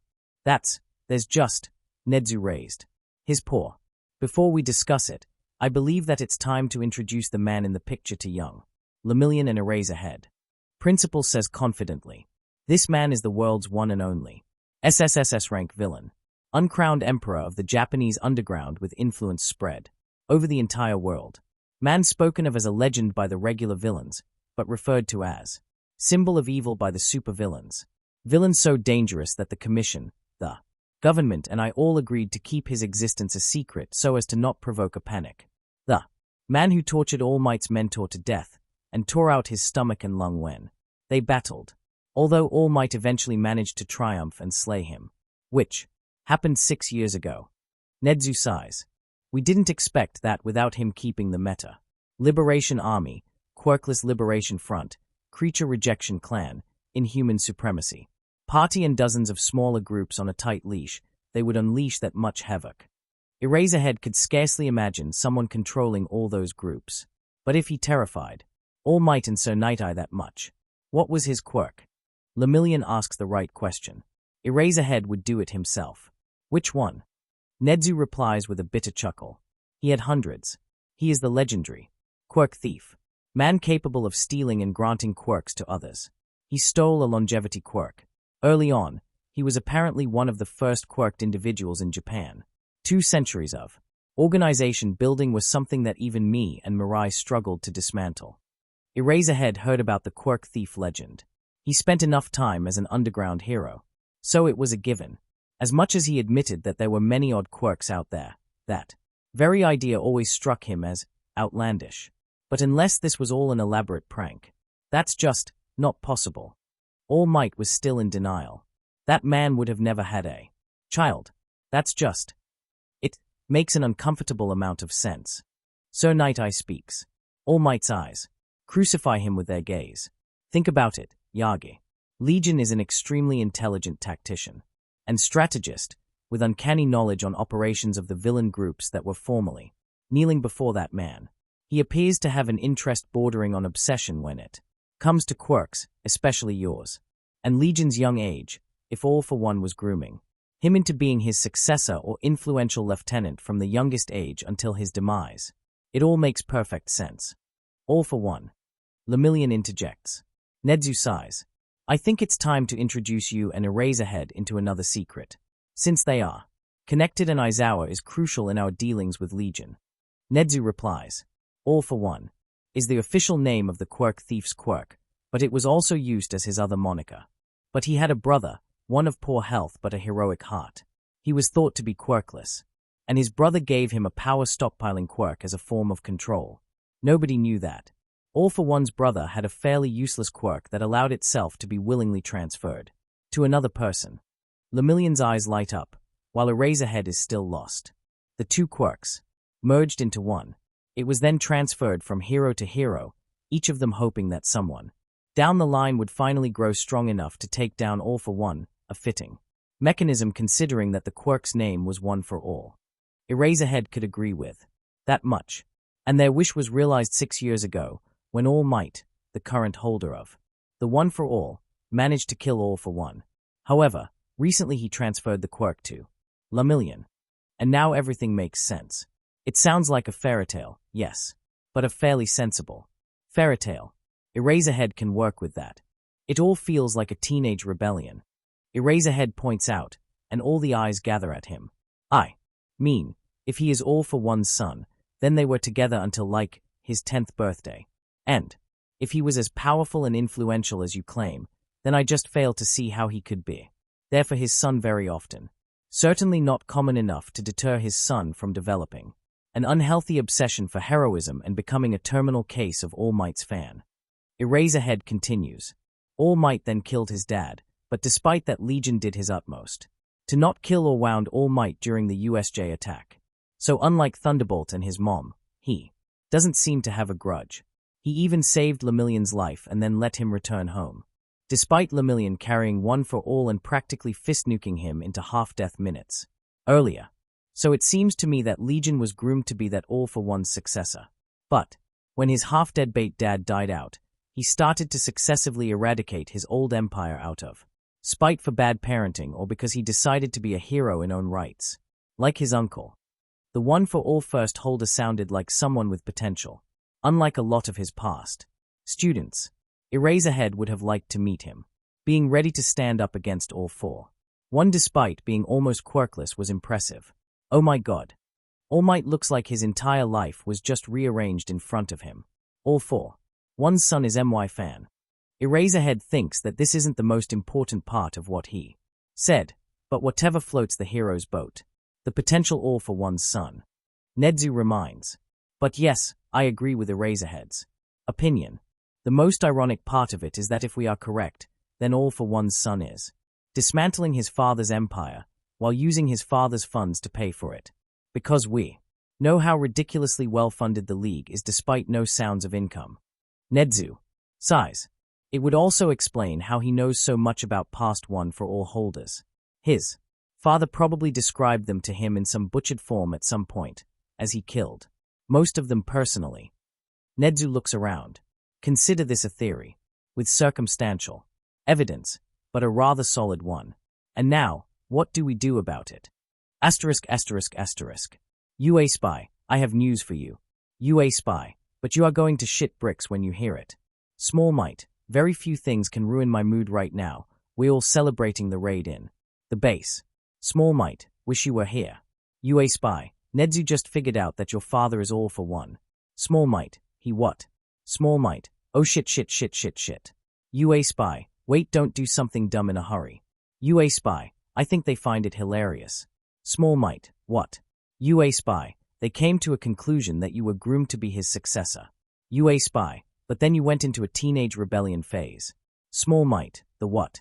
You a spy, and you're now dismantling his old empire by destroying groups like CRC bit by bit.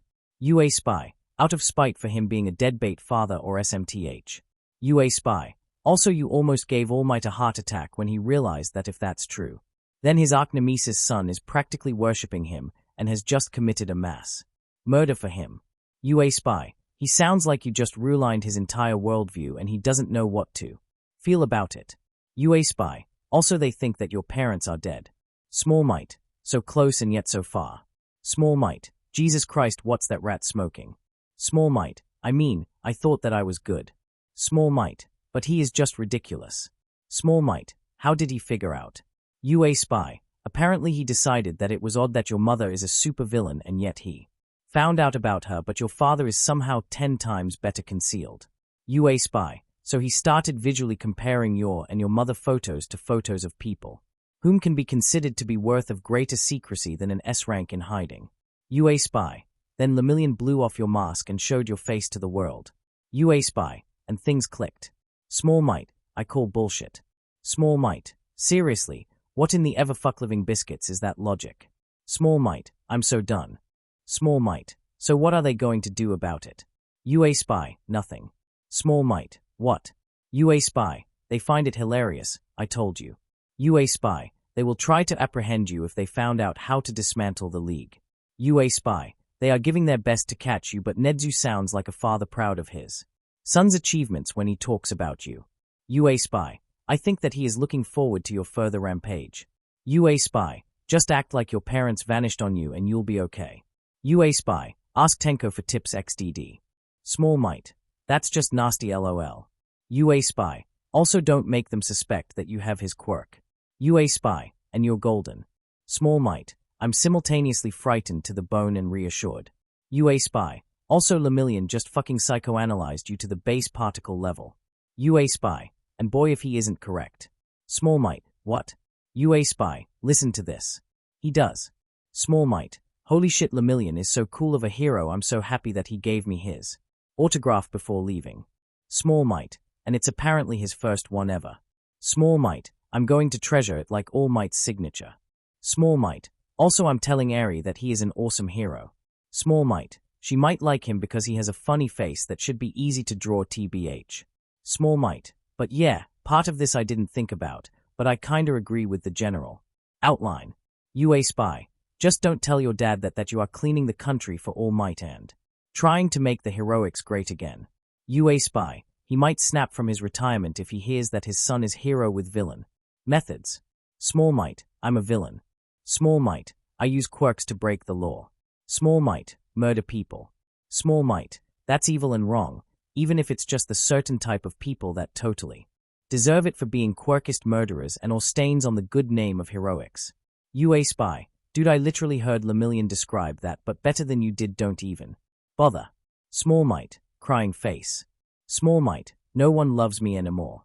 UA spy, we have Himiko for that. Asterisk asterisk asterisk. The best part of having Stain around was the combat training. They had something comparable to a training room in the basement, and Stain was ready to kill his boredom. Between League operations with some harsh training, not everyone took part. Legion, Zealot, Spinner, and Vampire showed up on their own. Decay, Gremlin, and Mine's crew attended when Legion told them to. Decay could benefit a lot, but he hated distraction from playing computer games. Gremlin actually had a sword. The less was said about this cyberpunk abomination the better, and a shield as a part of her villain outfit, but tearing her away from her constant baby-making was a pain. Mine's crew liked guns, but was willing to figure out some self-defense measures if enemies got close. Unfortunately, he was just as much of a lazy ass as Decay. Quirks were allowed. In all honesty, everything was allowed. Legion was there and he could literally resurrect someone if they died. Didn't happen until now, but they still had to clean a lot of blood from the floor on an almost daily basis. At least Gremlin developed a specialized floor-cleaning baby for the job. Since quirks were allowed, Legion loved watching the training even when he was acting as a ness. It was brutal, but quirks. This never got boring. Vampire sat on the bench next to him, bleeding from a few nasty cuts. He fixed them with overhaul, but she was obviously exhausted, so she wanted to rest for a bit. There was something dreamy in her eyes, probably due to how much the room had to smell of blood. It also made her much more touchy. Izuku got used to it somewhere along the way. Izu, she leans for a hug. He doesn't say a thing when he feels her fangs piercing his shoulder. Himiko sucks a lot of blood before pulling back. I never get tired of your taste. Zuku. He also doesn't get tired of her doing that, but he's too shy about certain things to admit it. That can be skewed in the wrong way. Izuku replies with a chuckle. He uses overhaul to reset himself and the bite wound vanishes. You know, I'm starting to suspect that you have a complex mutant quirk. That surprises her. Mutant quirks normally don't make people into shapeshifters. Wait, what? She asks. Her bloodlust is mostly sated right now, and she is back to acting more or less normal. I mean, think about it. Izuku really enjoys this subject.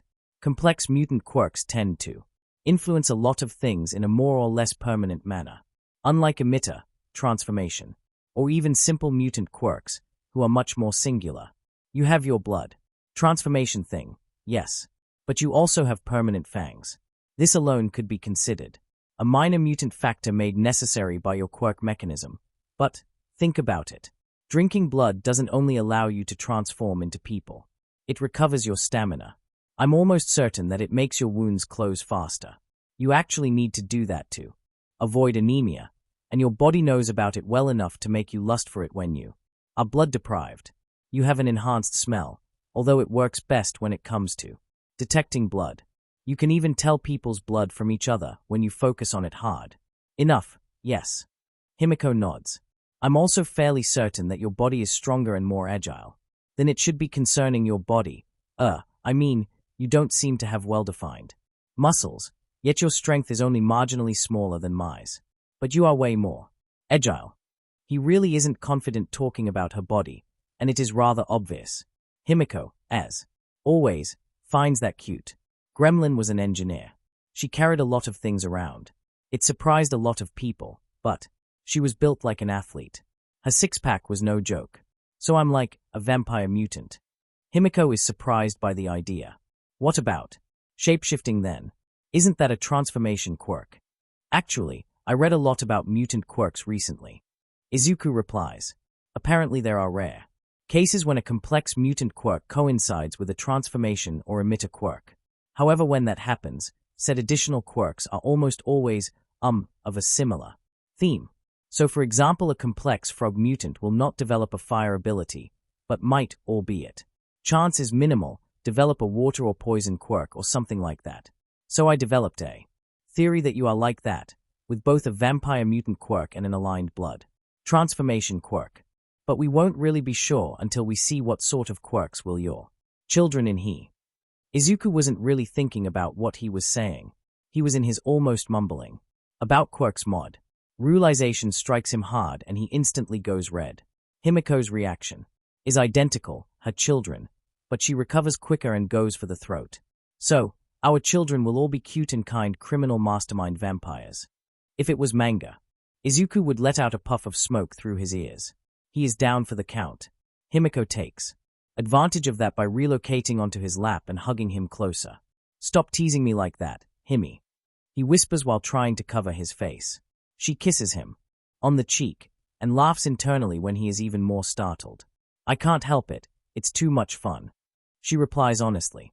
Come on, I still have a few more minutes before Stain drags me back into the ring. You can talk about quirks if you want. Consider this a payback for teasing. She likes hearing him talk about quirks. He is so focused, so enthusiastic about it. So, for example, why did they come to be? Nobody knows that for sure. He replies quickly. I think I'm in the, intelligent design camp, though. Intelligent design. She asks curiously. So, like, God made them. God, gods, aliens, creatures from different dimensions, perhaps our subconscious will or something like that. He quickly replies. She is still on his lap, and it's very comfy, but she can see the shyness evaporate as his mind moves over to his favorite subject. I have no idea which option is correct, but the quirks aren't random enough to be a natural occurrence. Cases like Darby, who got powerful flames and resistance to low temperatures instead of high, are extremely rare and tend to occur when someone tries to go into vastly incompatible eugenics. Many quirks are accompanied by a multitude of secondary characteristics that make them stronger and easier to use. This happens even among the random mutations, so, people like Tenko. But mutations should be random, and it makes no sense for someone to suddenly develop several different traits all in perfect harmony with each other. So I'm suspecting some will behind all of that, especially when you take in quirks such as the one Zealot got. In the background, the villain in question receives a truly nasty punch to the face from Stain. He lands on the floor and only narrowly manages to dodge the kick. His quirk is all-round strength, speed, and endurance amplification during combat. Izuku continues, provided that he sees himself as good and his enemy as evil. And the stronger the moral difference he perceives, the greater the power boost. But the point is, his quirk is grounded not only in his personal perception but also in abstract concepts. I can understand Redestro's quirk, who has a power boost proportional to stress level, but Zealot's quirk is simply too abstract. So is yours, if it's actually a complex mutant one. There are some blood drinking bats, but you are obviously way closer to the cultural image of vampires. And they never existed. So either there is something granting the powers at will to people or the awakening of quirks is based on our own minds, meaning that we subconsciously design our own powers. She loves hearing his lectures. She knows he is smart, way smarter than her, let's be honest. But seeing him all confident and talkative is just actually kinda sexy. She listens to him intently because he says interesting things, but she isn't blind to other things. He is done with that lecture, so she is going to let him make another. Stain still didn't notice her absence. Stain. What about Stain? She asks and he eyes her questioningly. He has a blood paralysis quirk. Yes, but I can scarcely imagine a human being moving as fast as he does.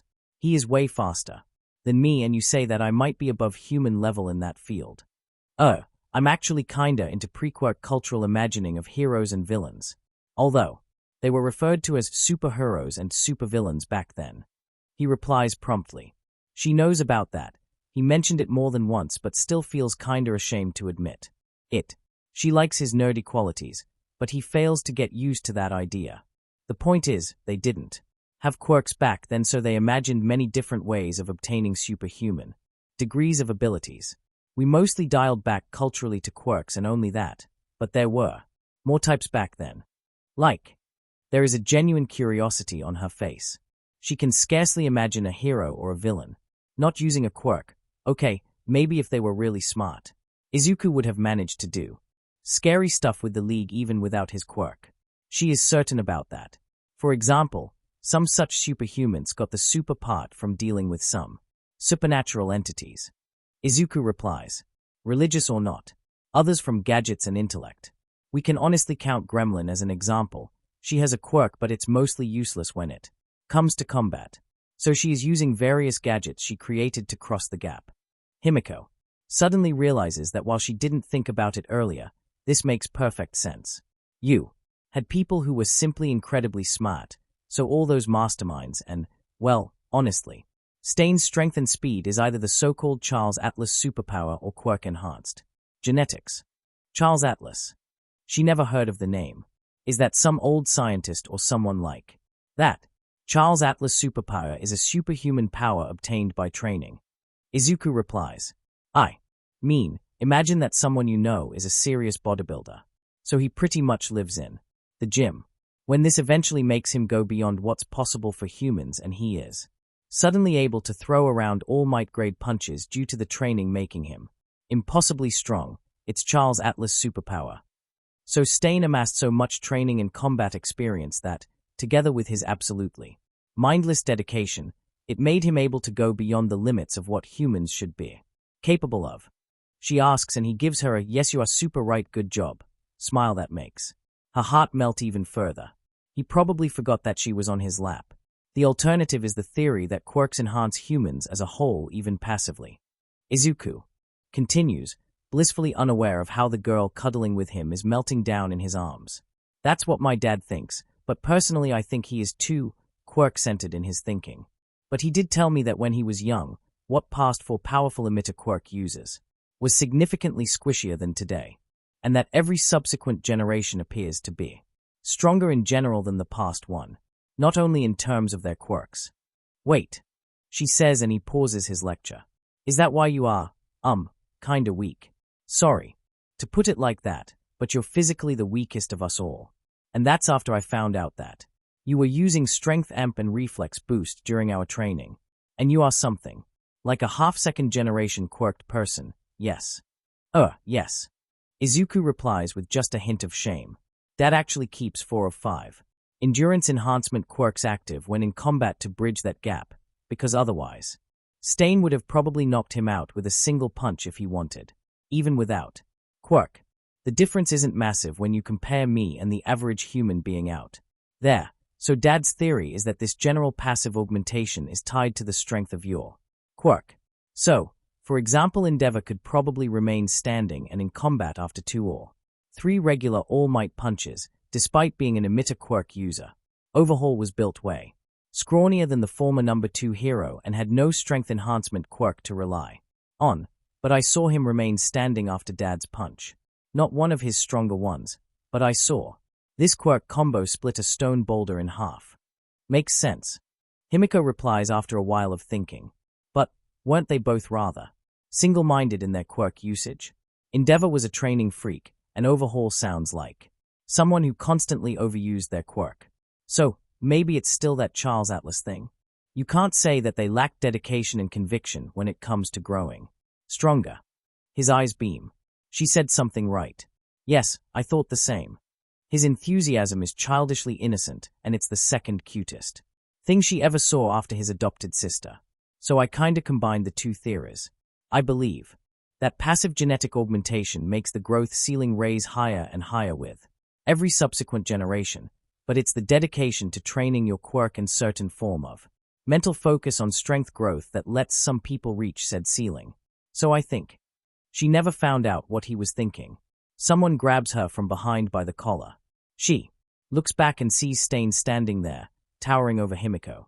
Behind him she can see several incapacitated villains. I'm going to borrow her for a while. His eyes scream pain. Chapter summary. Understanding. New resolve. New plans. Chapter notes. See the end of the chapter 4. Notes. Vampire Princess. Note to you all. Vampire Princess. Do not let the Supreme Leader Small Might talk about your quirk. Vampire Princess. Unless you are ready to have your entire life turned upside down. Small Might. It wasn't that bad. I just shared some observations. Fuck school. Sneaker Gecko. Oh. Insomniac. Tell me. Vampire Princess. Yeah, so we are kinda cuddling in the training room. Vampire Princess. Atmosphere is romantic. I tease him about things because he is so cute. When shy. Handyman. Normies. Insomniac. Normies. Fuck school. LOL. UA Spy. I have a feeling that this is going to be a good one. Vampire Princess. And suddenly he is like, did you know that you are actually a complex mutant? Sneaker what? Insomniac, the fuck? Fuck school. What sort of complex mutant quirk makes you into a shapeshifter? Small Might, sigh. UA Spy. I called it XD holy shit. Vampire Princess. Apparently I'm somewhat a vampire mutant thing? Vampire Princess. So I drink blood for the living, abstaining equals anemia. Can smell blood from a distance. Drinking makes me recover stamina, probably heal faster, and I'm also stronger and more agile than I should be considering my body built. Vampire Princess. Also there are rare cases of double quirk bearers with one quirk being a complex mutant one and another being a thematically compatible non-mutant quirk. Vampire Princess. So a frog human might get a water emitter quirk but not fire emitter quirk. And since I'm all about blood, I got a blood transformation quirk. Vampire Princess. But apparently we won't be 100% sure until I have children, and if they all turn out to be little vampires, then I'm officially a complex mutant. Sneaker Gecko. Welcome to the Complex Mutant Club, provisionally. Vampire Princess. Hey, thank you. Do I get a t-shirt? Sneaker Gecko. We should get some, yes. Handyman. Always knew you were a human tick, now I'm just more certain. Vampire Princess. Hey, that's hate speech when I'm a complex mutant, angry face. Handyman. Don't care. Vampire Princess. Also I faintly remember my parents telling me that I was extremely vulnerable to sunburns when small. Vampire Princess. So after the revelation from Small Might I thought about it and I think I stopped being that much sunburned when they finally gave up on trying to find a way of making me quote-unquote normal. Vampire Princess. And I started getting blood regularly, then again I think I was less dependent on it when young. Vampire Princess. So I might be vulnerable to sunlight if blood-starved. Insomniac. Himiko. I developed a weakness. Insomniac. Tenko. Yay. Insomniac. Himiko. It's sunlight. Insomniac. Tenko. I don't know what that is but I'll find out and use it against you. Small Might. LOL. Handyman. Fuck off. Fuck school. XDDD. UA Spy. Ouch XD. Sneaky Gecko. PFFFFT. Small Might. Since normal light doesn't do that to you, I suspect that it's the UV light. Small Might. I'll add it to the notes. Thanks for the heads up. Sneaky Gecko. Notes? Vampire Princess. Half of his villain lair/study/second room is pretty much an archive about cool quirks. Heroes, villains, or neither. Alive or dead. Doesn't matter. Vampire Princess. Strengths, super moves, weaknesses, theories on how they work. Vampire Princess. He is a bit of a quirk analyst. Not sure if you've noticed. Sneaky Gecko. I think I kinda did. Small Might. Hey, it's not that large of an archive. Stop making it sound like it's something it's not. Vampire Princess. How many quirks you've dissected like that? Small Might. Just a few thousand. It's not that much. UA Spy. Surprised face. Handyman. Nerd. Insomniac. Get a hobby dud. Oh wait, that's your hobby. Insomniac. Get a second one then. Insomniac. Also at Handyman, stop kink-shaming your best friend. Small Might. That's not a kink. Come on people. Handyman. Oh? Handyman. So you didn't analyze Himiko's quirk in details?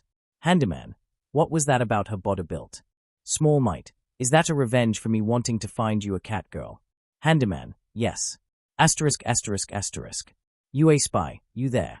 Small Might. Always, unless certain princess is busy cuddling me to death because she is too afraid that I'll try to stop All Might punch with my face again when she lets me leave her sight. UA Spy. Your crush at least notices you. Small Might. Rip. UA Spy. Then again it might be for the best. Who knows when I'm exposed. Small Might. Fair. Small Might. So what is it about? UA Spy. Blueberry wants a lift out of QLF. UA Spy. Blueberry +3, apparently. Small Might. Oh? UA Spy. They don't know about the league, but I did mention that I might get someone to help them without putting them in jail for what they did while part of the front. Small Might. Why though? Small Might. I'm all in for a way to deal damage to the front, but they are famous for fanatical loyalty of their members. Now they seem to be winning and suddenly, this? UA Spy. It's because they are winning. Small Might. I'm confused. UA Spy. Just had a very emotional talk with Blueberry. UA Spy. She isn't sure how much longer can she keep that special phone from Gremlin. Hidden by the way. UA Spy. She finally told me actual things about QLF and things are going from bad to worse. Small Might. What? UA Spy. They keep receiving manpower and equipment from somewhere. Eclipse warps them in. UA Spy. New recruits are quirkless, but most of them aren't speaking Japanese. UA Spy. Looks like the Eclipse's victories put eyes of quirkless liberation groups throughout the world on Japan. UA Spy. Recent attacks are launched only with past members of QLF, while the new recruits are training. UA Spy. QLF now has at least 5,000 active members and counting, and the 4,000 new ones have an equipment as good as the first 1,000, but are rushed through training. Small Might. Jesus Christ, they are gathering strength for some major operation. UA Spy. And nobody knows a fucking thing. UA Spy. Things get worse. Small Might. Shit. UA Spy. Eclipse is turning increasingly deranged. UA Spy. We all know that quirkless are treated by the society as subhumans. Nedzu barely sank the Commission's proposal for forbidding them from marrying the quirked a few years ago, but we know that there are still people supporting the idea in the Diet. UA Spy. And that they have the reasons to be pissed off. Small Might. Yes. UA Spy. But lots of people like Blueberry joined to be safe from abuse, meet others like her, and to help said others, even if she is okay from shooting a hero or a policeman dead. I mean, she has negative experience with them like I do. UA Spy. But the cells in the field had limited contact with the leadership due to the secrecy. And so on.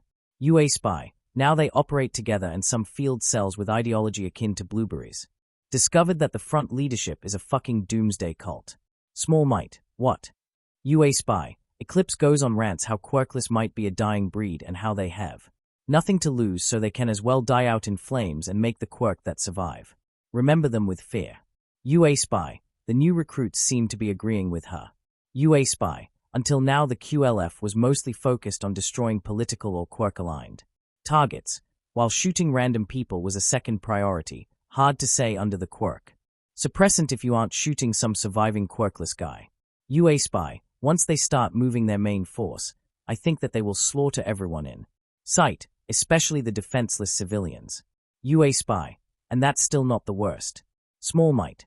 UA Spy. Blueberry's cell leader went out to talk about the kill everything that moves policy with his higher-ups. UA Spy. Apparently similar in ideology to her and pretty swell guy. UA Spy. He returned 3 hours later spouting the same slogans as Eclipse with fanatical zeal. Small Might. Shit, brainwashing quirk. UA Spy. Some form of UA Spy. I think they got a late bloomer with powerful brainwashing quirk, but they can't use it super quickly, so they started from key members or those that dared to speak out against Eclipse. UA Spy. Eventually they are going to get Blueberry, so she wants a lift out preferably ASAP. UA Spy. I got the coordinates of the QLF main base, and she is willing to tell everything she can about the layout, so we can lift them out with Kurogiri. Small Might. It won't work. UA Spy. What? Small Might. Ever heard of warp interference? UA Spy. No? Is it something about warp quirks? Small Might. Yeah. Warp quirks naturally suppress each other, they distort reality, and warping anywhere from within a few kilometers area surrounding the active distortion is suicide, so quirks shut down on their own and stay dormant until they can safely be used. Small Might. There was a case in Poland I think 30 years ago when 2 twins awakened warp quirks but were thought to be quirkless until they were 12 years old. Then one of them had an accident and was taken to a hospital 10 kilometers away from their village, and it turned out that they were warp interfering each other for the past 12 years, school right next to home, very close to each other, so didn't move anywhere on their own, etc. Small Might. You can warp TO an area of warp interference, expect it to be bumpy though. And there is technically an option to force a super dangerous warp from the area if you are skillful enough with warp quirks, still suicide, but no casual warp outs. Small Might. So if we warp to the QLF base while Eclipse is around, Kurogiri won't be able to evacuate us and we'll get caught up with 5,000 frothing fanatics and 2 supervillains. Small Might. Worst of all, Eclipse will know instantly that something is interfering with her warp quirk, and while I don't think she knows about warp interference phenomenon, she will certainly put the base on high alert. UA Spy. Fuck.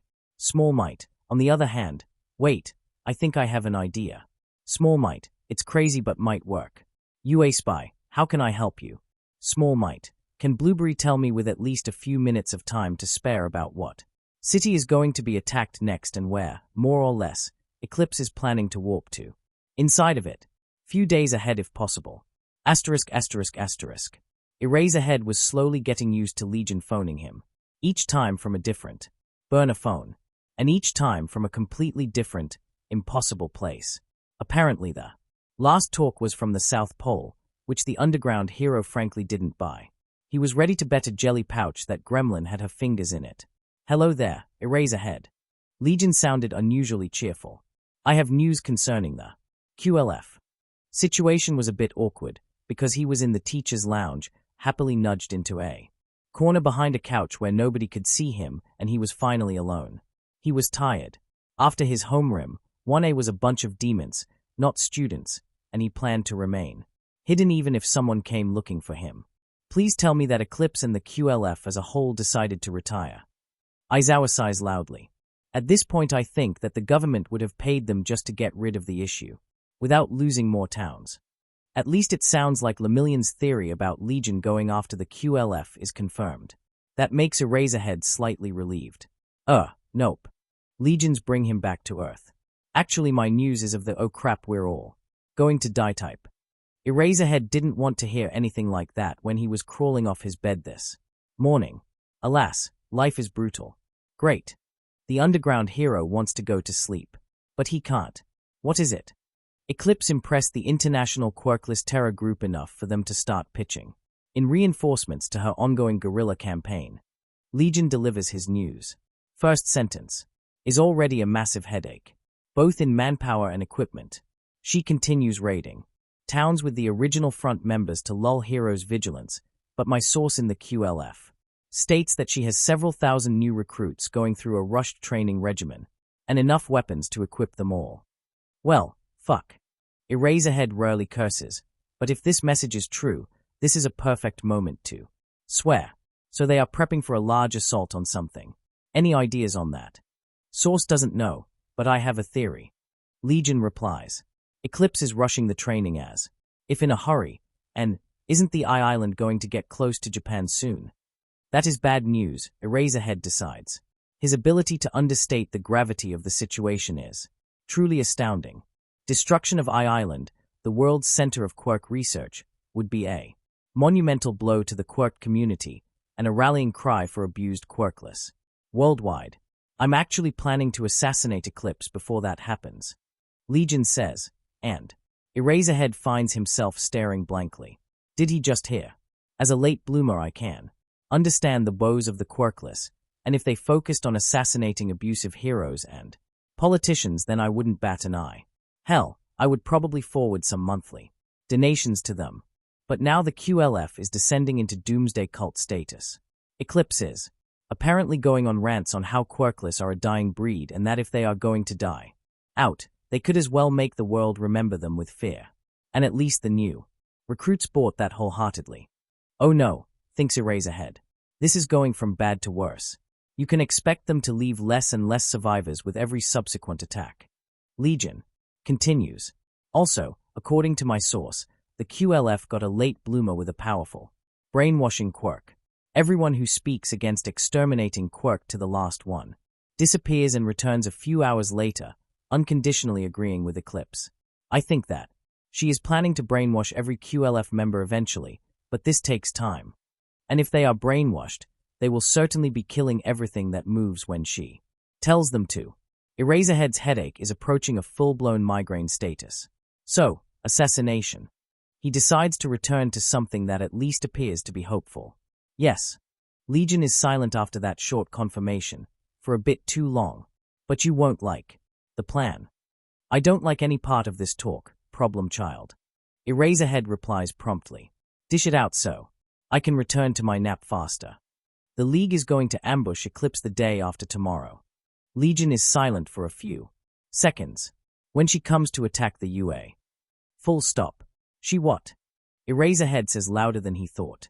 Ectoplasm notices his hideout, but returns to grading math homework instead of commenting. Tell me you are joking. I'm not. Legion replies. With the Hero Commission weakened, the UA is the main potential source of strength for the government. Without Nedzu to pull strings, getting several agencies to make a team-up will take much more time, limiting the government's ability to form a proper response to further QLF raids. I think they also want to get rid of UA before attacking Island.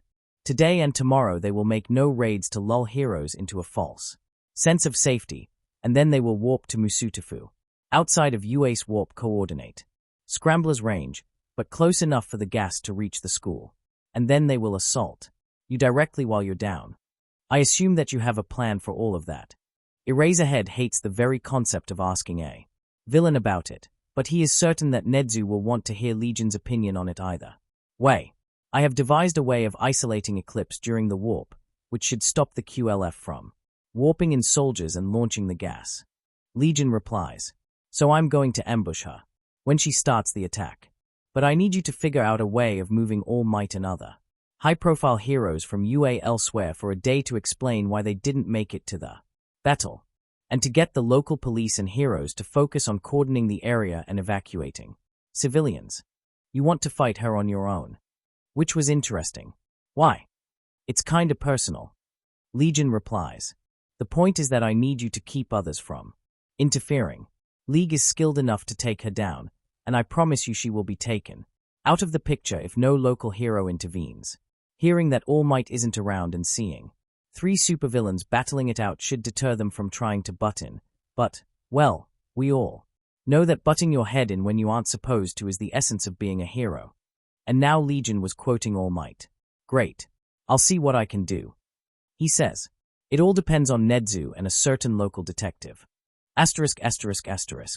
Cat provider, since you all seem to be very, very busy, I'm going to inform you that new villain rankings have been announced. Vampire Princess, oh shit. Cat provider, language. Vampire Princess, I'm sorry, Papajiri. Fuck school, it's a post-CRC raid ranking, yes? Cat provider, correct. UA Spy, asterisk cries in no villain ranking asterisk. Small Might at UA Spy, don't worry, Nedzu will shit bricks when he finds out about you and what you're doing. He'll make you an S rank out of spite. UA Spy, more like he'll make sure no one will ever hear about me. Small Might, stop being a smartass and figuring me out like that. Handyman, so? Cat provider, Decay, A rank. Mustard, B rank. Gremlin, A rank. Handyman, yes. Fuck school, come on, what do I have to do to catch up with Decay? Handyman, kill 100 people in 3 minutes. Fuck school, fair. Cat provider, Mine's crew, B rank. Darby, A rank. Spinner, B rank. Sneaker Gecko, damn it. Insomniac, so first I keep hearing that my quirk is villainous and then it turns out it's not flashy enough to get noticed when I turn to villainy. Insomniac, life isn't fair. Handyman, yes, suffer. Burn. Guess I'm an A rank for messing up in D-Hor alone since I did nothing else that was memorable. Small Might, apparently. Burn. Even after ruining him and seeing him dead I end up getting a high rank. Because of him. Burn. Shit. Small Might, we'll work on that, don't worry. Burn. Thanks. Cat provider, Zealot is a C rank. The rest remains as it was, me and Vampire A ranks, Stain. S rank and Legion is SS rank. Deus Vault. Small Might, I think they still didn't figure out what your quirk is and that it was you who did. Purgin. Small Might, they are going to move you all the way up to an A rank at once when they see you pulverize a villain with a punch. Small Might, don't worry. Deus Vault, thanks. Fuck school, he speaks. Vampire Princess, he speaks. Handyman, he speaks. Sneaker Gecko, he speaks. Burn, traitor. Sneaker Gecko, no you. Purge the fakes. Izuku, we need to talk. Face to face. Asterisk. Despite the fact that Stain was a bit like an uncle to him, Izuku was still reasonably cautious. When in the presence of the hero killer, that man was dangerous, and while their thoughts aligned on many fields, he was still a bit of a wild card. A wild card and the most dangerous of Izuku's assets. Decay might have excelled in annihilating crowds of people, and Vampire was an apt assassin and spy, but Stain would have promptly dispatched of them both if they went after him. He didn't receive an S rank classification for being scary looking. Is that about the drawing on the fridge? Izuku tries to turn to humor when he enters and decides that he isn't sure how to read the look on Stain's face. I'm sorry that Eri didn't draw you in a scary enough way, but she just stop. Stain replies with a sigh. And tell me, why are we going after villains so much? Ah, so it's that talk, Izuku thinks. It was going to happen sooner or later. He knew about it. It's also the moment that decides whether Stain stays with the League. I thought you were all right with slaying those fakes that joined CRC. He asks. Let's nab the subject bit by bit, instead of going for the throat. Of course I was. Stain now looks at Izuku as if the smart kid he knew turned dumbass. When nobody was looking. You know what I mean, so stop beating around the bush. All right. Izuku replies. Stain wants the throat, so he gets the throat.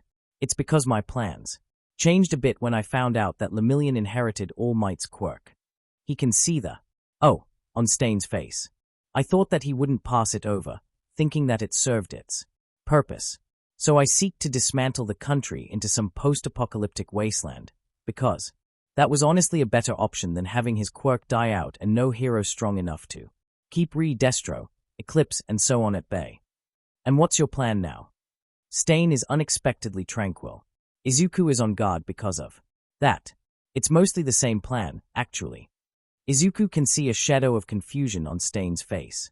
But the difference is that I confirmed that UA faculty is honest in its heroic convictions and is ready to fight to make heroes into true heroes, which means that there is a genuine alternative to the HPSC on the hero's side. There is also the part where Lemillion will grow strong enough to become a new symbol of peace if given enough time. But it also means that All Might will grow weaker quickly, and, honestly speaking, I think that Japan has a 50-50th chance of surviving the transition. There is going to be a war, if the QLF didn't start it already. But now I think that there is something worth saving in the current society. So, Stain is interested. Probably. The man is unreadable. So I'm going to dismantle the villain groups I don't like. Izuku replies, while leaving the villain groups I like under the better version of my father's empire. My version. That took Stain off guard. They did have a talk about who All for One was, and he knows that Izuku wasn't super happy about his dad's methods, and this. But before I can take up the mantle of the symbol of evil, I need to clean up the rabid remnants of my dad's times. I can't control the world of villains from the shadows when it's tearing itself apart, and I can't control the society from the shadows when the society is on fire. It was quite unexpected to him that Stain was the first person he talked to about it. Even his own girlfriend was yet to find out. It was a recent development. His meeting with Lemillion and the discovery of what Eclipse was up to has changed a lot of things. Then again, Stain inspired Izuku's personal outlook on heroism a lot, even without the hero killer knowing. In a way, Stain was his idol. Unlike All Might, and like his own father. Though, Izuku's approach to Stain was problematic. Izuku tried to separate All for One as a father from All for One as a villain, and similarly he had to partially separate Stain the villain, and Stain the demagogue. Stain killed too many heroes. Some of them didn't deserve it. They should have their careers ruined. Yes, but killing was going too far. So while Izuku subscribed to the general idea that there were way too many fake heroes around, he was much less happy about Stain's methods, which is why he only tried to kill people like Endeavor and Thunderbolt, who were too powerful to be taken down non-lethally. Darby's revelations wouldn't be enough to destroy the former. The HPSC would still rescue him if he survived Hosu. He was too powerful and useful to be sent to jail. The CRC fallen heroes were mostly collateral, in that Izuku didn't consider them to be primary targets. The entire base was one big primary target. They just happened to be in the wrong place at the wrong time. Hearing Lemillion analysis and the fact that Nedzu seemed to learn the lesson for now changed things even more. The idea of Legion being a hero-villain. It was somewhat true. And if it was true, then he could as well act on it properly, with intent and will, instead of mere afterthought and unconscious wiggling. If spending time with Stain taught him anything, it was that you either went all out once, you decided on something, or didn't bother trying at all. His father's inheritance was an asset that could help him achieve the goal. Why should he shy away from using it? So you are interested in Lemillion, because he is going to be your very own nemesis. Stain says, it's not a question, more like an observation, more like an antithesis. Izuku shrugs. If the collapse of my father's empire is any indication, bad order is still better than chaos. He was a monster, but he kept things ordered. All Might is his polar opposite who tried to achieve the same thing. Symbol of peace to oppose the symbol of evil. He knows that people need symbols. This is why the heroes, honest to the word, gathered around him and around the UA. And why the fakes all crowded around the Hero Commission and its president, the unofficial symbol of corruption. When ideologies are in conflict, the people develop convictions and dedication to their causes. And this is my plan. Stain understands and laughs. There is pride and interest in his laughter. So you will dismantle the Hero Commission to get rid of fake heroes, he says with his eyes gleaming, making those worthy of the title band around the new symbol of peace. All of that while dismantling the current villain groups, too dangerous and uncontrollable to continue existing.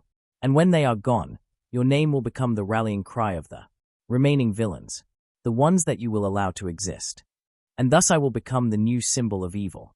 Izuku smiles, the polar opposite to Lemillion and whoever the next holder of the One for All will be. When the society will be working as it should, my resources will be limited and the symbol of peace will be triumphing. When peace and prosperity begin to wane, leaving people downtrodden and seeking a different world, I'll be there to guide them and force the country to change. Or change it myself. I will create a world where heroes are heroes and villains are villains, where fakes will be an exception and not a rule. Izuku smiles at his uncle. So will you. Become my blade, Uncle Stain. Stain stares at him for a few seconds. Izuku doesn't feel intimidated. Not anymore. And finally, the hero killer speaks. When I heard you talk about your ideals for the first time after we met again, I actually considered slaughtering the League. You included. Stain says, genuinely surprising Izuku. You talked a lot, and there was a clear dedication to your ideas. But what about that? I could feel how immature you were deep enough. You were incredibly smart, reasonably ruthless and had resources. The soil was perfect, yet what grew in it was mismatched. Almost fake. Izuku didn't expect Stain to describe him in such words. It was a lethal thing for most people. But Stain didn't stop talking. You considered yourself to have the ironclad determination and goal, but something was missing in both. The hero killer continues. Some crucial element. But you were young, so I decided to give you a chance. So I tagged along, to see what was going to sprout. From the seed that I saw in you. You took down Endeavor, and massacred the clan, both. Great moves, but in both I saw you lacking. There was strength and smarts there, but you didn't seem to know where you were heading to. You showed me a mess of disjointed lines, where you promised a drawing, random acts instead of a clear strategy to achieve your goals. You, perhaps unconsciously, were trying to find an answer for yourself. Stain pauses for a few seconds. Part of Izuku expects his sword to suddenly behead him. But this doesn't happen. My decision to wait was the correct one, it seems. Stain smiles. His smile is in equal part terrifying and reassuring. The seed finally sprouted. You finally see the big picture. You finally have a true goal in your life. One that you will follow until you die, or until you reach it. Your eyes are no longer clouded with indecisiveness when you talk about your father's heritage and about your own villainous career. I see no indecisiveness in you at all. And because of that, their eyes meet. The answer is yes. I'll be your blade, because you are finally worthy of wielding me. Let's murder Eclipse together. Somewhere in Japan, an old hero has the same nightmare as he sometimes has. The ruined island, his nemesis, and his teacher and mentor, telling him to run before facing the monster. Alone, giving Sarahiko time to take him to safety. But this time, there is another figure. Besides the All for One. Unfortunately, the hero fails to remember the nightmare, all that remembers is the faint feeling of dread after waking up, that he shakes. Chapter end notes. Objectively speaking, the ending of the next chapter has several times more shocking plot twist than Izuku deciding to embrace his father's heritage and become an inheritor of All for One in more meaning than the quirk. Good luck guessing what happens then, tongue sticking out. Chapter summary. Resurrection. Plot earthquake incoming. But first, some fluff. Also 500 kudos, damn. Things are going pretty nice. Still please. Notice that I have 2 more stories here and they need some love 2v. Chapter notes. Alright, I was repeatedly asked about Eclipse quirk, so it's time to explain it to you. Because it kinda doesn't happen, at least in detail, in the story. https://www.youtube.com/v=hzlhd0v_j_q I was initially inspired to create. When I saw this music piece, or to be exact, the accompanying image. You see that? Floaty black with yellow edges bit behind her? Eclipse can generate and control multiple similar surfaces, which carry the properties of any surface she wants to from her vicinity, of about 25 centimeters of said surface. If she is walking on concrete floor, she can generate floating discs, each of which is an equivalent of 25 centimeters of concrete. Also fun fact, those are just surface. There are two-dimensional. This makes their edges into monomolecular blades capable of slicing through practically everything. Yes, it would go through all might like a hot knife through butter. And then she had a quirk, awakening, and figured out how to give her surface properties of an area of space, say, air, from different place altogether, essentially creating a warp gate between her current position and said place. This is why late bloomers are so feared in universe. Her quirk showing up elevated her from small-time quirkless terrorist into a nightmare that will murder, instantly or almost instantly, most heroes out there. In 1vs1 the only heroes that can win against her are Hawks. Her quirk offers her a lot of defenses, but it's not omnidirectional, and his feathers might find their target between the surface shields. Thunderbolt, if she is on the ground, he could knock her out instantly before giving her time to realize that an attack is incoming. Endeavor, unless she drags him somewhere where there are some highly fire-resistant surfaces to operate, he would probably win through brute force and melting through her surfaces. An All Might, strong enough to shatter her shields, quick enough to avoid getting cut in half, at least probably. There is a reason why the whole league is ambushing her at once. Why I know. See the end of the chapter for more. Notes. Fuck school. So, this actually happened. Handyman. What? Insomniac. Small Might. What is it? I'm kinda busy ATM. Fuck school. I just saw Vampire Princess moving your stuff from your room in the base to hers. You don't have much here. Fuck school. So congrats. Insomniac. Normies. Handyman. Normies. Fuck school. LOL. Sneaker Gecko. Victory for the complex mutant team. Sneaker Gecko. Boss has an obviously good taste. Small Might. We spend so much time cuddling together in the evenings that we can as well make it official instead of sneaking around the hallways at night. It makes Kurogiri somewhat jumpy. Fuck school. Cuddling. Really? Handyman. We are reaching dangerous level of normies. Fuck school. Honestly, I can kinda imagine you two actually cuddling in the evening since moving to something spicy makes you blow smoke from ears and lay there unconscious. Cat provider. I wish to inform you that something akin to that just happened. Vampire Princess. Just checked her phone and is currently incapacitated in my bar. Cat provider. Please stop incapacitating my wards in my bar. Fuck school. Yeah, what Uncle Jirai said. Also just call her your daughter. We all know that you adopted her and Tenko and prob UA spy in all but legal terms. Small Might. Please stop investigating my love life.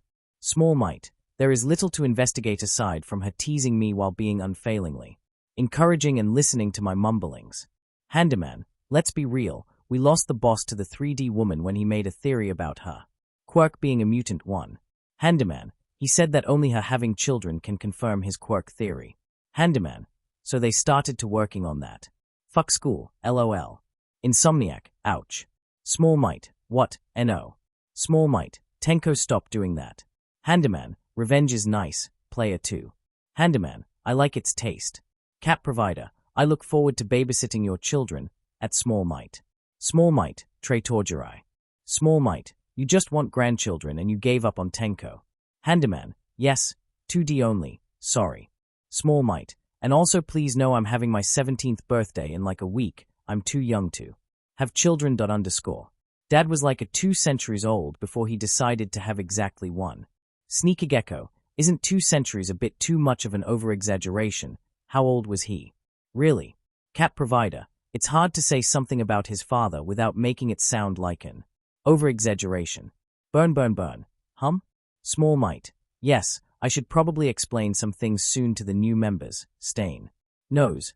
But other than that, nope. Especially as Nedzu figured out most of it. Small Might. Uncle Jirai. Our Zealot, Spinner, and Darby in the bar RN. Cat provider, depends. Small might, on. Cat provider. Are you going to properly and legally marry at vampire princess at the first possible moment instead of staying an eternal boyfriend? Fuck school. Oh wow, Papajiri takes no prisoners. Fuck school. No mercy for the boy messing with his daughter. Insomniac. Why is Small Might silent so long? Handyman. He is probably getting steamed by what's coming from his ears. Handyman. Like she is. Handyman. Normies. Insomniac. Normies. Fuck school. LOL. Asterisk asterisk asterisk. Sneaky Gecko. Okay, so we are now among those who know. Sneaky Gecko. And well. Burn burn burn. I can barely compute. Deus Vault. Yes. Fuck school. It gets easier to think about after a week or so of having your view on life tilted upside down. Sneaky Gecko. I see. Sneaky Gecko. To know that quirk thief exists and he is boss dad. Wow. Sneaky Gecko. I mean, it kinda explains why he is so much into quirks, I think. Sneaky Gecko. It's pretty cool if bone-chilling scary. Small Might. I actually wanted to make an announcement concerning that. Small Might. I know I should be saying this face to face, but I want to have it said and done. Before the battle, which is tomorrow, and I'm currently inspecting the battlefield with Stain. Small Might. Giving him a disguise that people don't see through is what makes me look up to. Vampire Princess as a true master of disguises and infiltration. Fuck school. I need to see the pictures. Purge the fakes. Only if you want to die. Fuck school. I no longer want to see the pictures.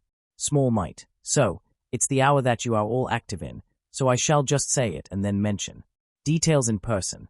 Small Might. I've made a decision that the best way of proceeding with the League of Villains' goals is for me to actually become my father's successor and a new symbol of evil, pretentious, but there is something intimidating at it, I guess. Fuck school. What? UA spy. Nedzu is going to have a heart attack XDD if he has a heart. Sources disagree. Handyman. So Guildmaster is going to ascend to godhood at the end of this quest line. Handyman. Cool. Sneaky Gecko. Oh. Insomniac. So you are no longer touchy about his methods. Insomniac. I'm not even going to guess how many people he killed or worse in his life.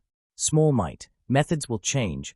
Idea of becoming the villain equivalent of the symbol of peace did not. Small Might. Father's death caused years of chaos throughout the country. I want to clean up the overly ambitious rabble. Pick up who is sane enough to work with. Mr. Compress is pretty cool, for example, and he isn't trying to drown the country in blood.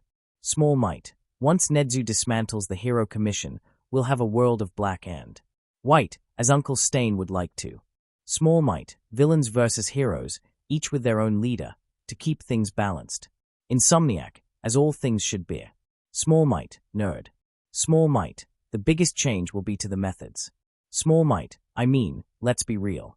Small Might. I'm not going to pull a you have outlived your usefulness on Tenko for failing at something and then give his op PLS nerf quirk to someone else to turn them into a fanatically loyal tool.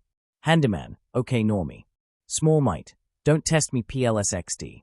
Small Might. The point is, you are my friends. Vampire Princess, or more. Small Might. Yes, Tenko is best friend. Vampire Princess. Crying face. Small Might. I might be pulling this shit on other groups that will end up as our satellite organizations. Small Might. But League is and will be something else. Small Might. Trust, honesty, and camaraderie for the win. Small Might. Some of you, Miss Explosion, Fuck School, Deus Vault, Burn Burn Burn, have joined us with a goal in mind.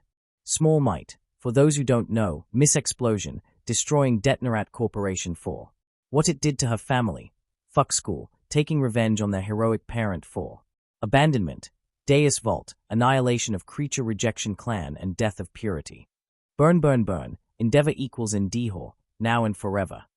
Insomniac. Let's not comment on how this entire line is pretty much, I have problems and it's about my parents just in several different versions, because TBH we all wouldn't be here if not for the bad parenting. Small Might. Yeah, I'm not touching that subject with a 50-feet pole encased in barbed wire. Vampire Princess. Also, let's not comment how many of said parents ended up being killed by us, or, in some cases, are on the chopping block to get killed by us. Because honestly, I'm not sure if I want to join such a t-shirt club. Small Might. Jesus fucking Christ, I'm sending you all to a group therapy after Eclipse, now. Stop derailing the convo. UA Spy. Hey, my parents are alright. Small Might. Your parents are dead. UA Spy. Okay, So my parents were all right. Stop complaining about my grammar. You're not. Present MIC. Insomniac. Keep derailing the convo and boss will change him into a past MIC. Fuck school, LOL. Small might. Okay, stop with ANOFF top. I'm having an important moment here, damn it. Small might. Alright so. Small might. I only got one of this objectives completed, but let me be honest here and now. Small might. The second you joined us, those goals became my goals. Even if you die or are incarcerated, I will continue working on fulfilling your wishes in your stead. You're part of the League. You are my friends. You are pretty much family. That's enough for me. Small might. Others might be here because they are my friends and just want to see my own goals fulfilled. The exception is a certain person who has thoroughly objectified me into being our exclusive blood bag. But the logic persists. For as long as you are part of the League, you are part of the family. Leaving is okay. Family members sometimes do that. Just don't betray us. To the heroes, other villains, and you are free to do that at any moment. Small might. Some have their motivations a bit harder to describe. Insomniac just wants to see the world burn. Let's be honest here, and purge the fakes is purge the fakes. But it's still alright. Purge the fakes. My goal is you achieving your goals. We had that talk already. UA spy. Same. Small might. Yeah. Thank you. Laughing face. Vampire princess. What was that about the blood bag? Small might. Savor the taste. We're testing the way your body operates while blood deprived. After Eclipse is dead. Vampire princess. Shit. Vampire princess. But why? Small might. Because I want to. Vampire princess. So you want to see me squirm in pain, begging you for release? Kinky. Small might. What? Fuck school. Busted. Small might. Time out, I'm not having that talk with you. Back to the main subject. Vampire princess. Ah. Small might. So is there anyone who has issues with me becoming, at some point in the future, a lot of work before us, a shadow emperor of the Japanese underworld? Or questions? Cat provider. Does your father know you changed your mind? Small might. No, and I plan to keep it that way until I get the organizational framework set up. We might have some achievements, but we don't even have any group loyal to us except for Dr. Evil, but I don't trust him and want him dead ASAP.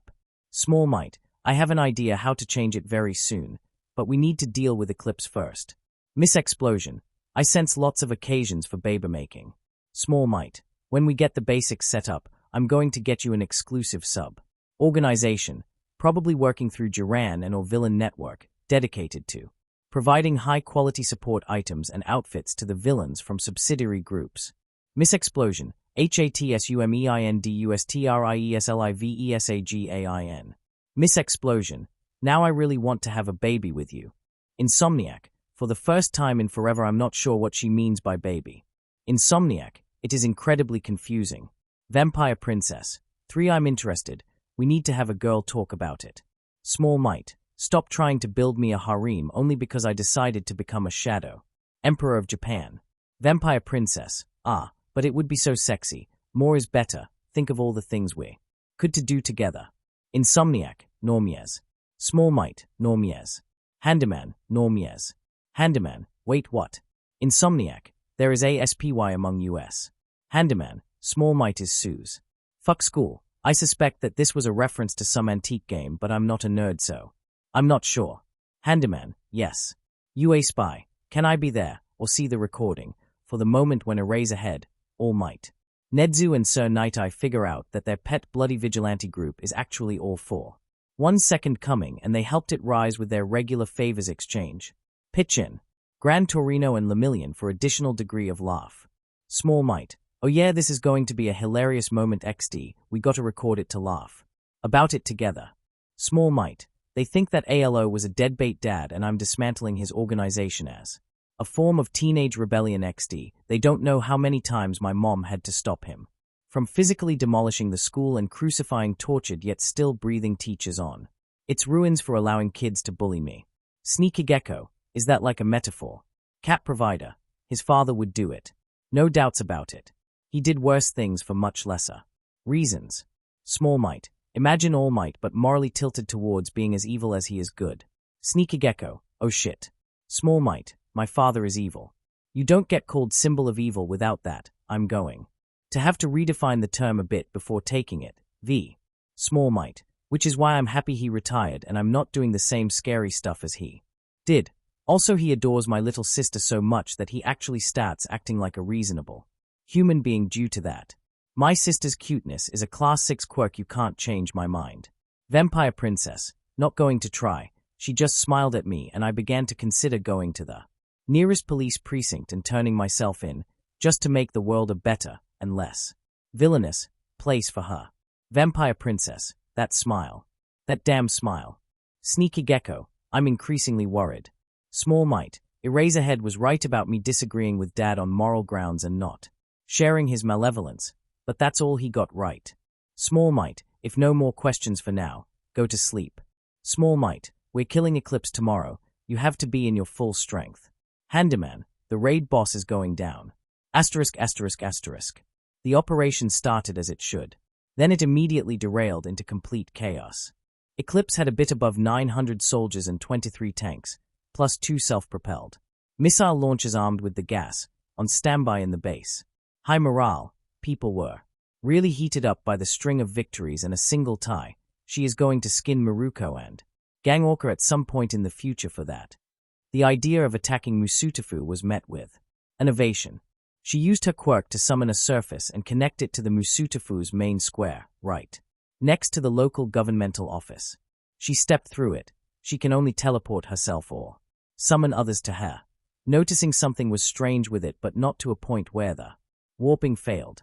Like always, she makes herself float atop one of her surfaces. Nothing is more attention-grabbing than floating menacingly above the crowd you are about to slaughter. And then the plan dies. Screaming, she expects a bunch of civilians minding their own business and immediately going into a total panic once they see her, and probably several local heroes. They would attack her immediately, hoping to delay the gas and give the civilians time to flee. But Kamu Woods, Mount Lady and Death Arms aren't actually that powerful. She could deal with all 3 at once, in a matter of seconds. And that's without counting the army that would join her in a minute.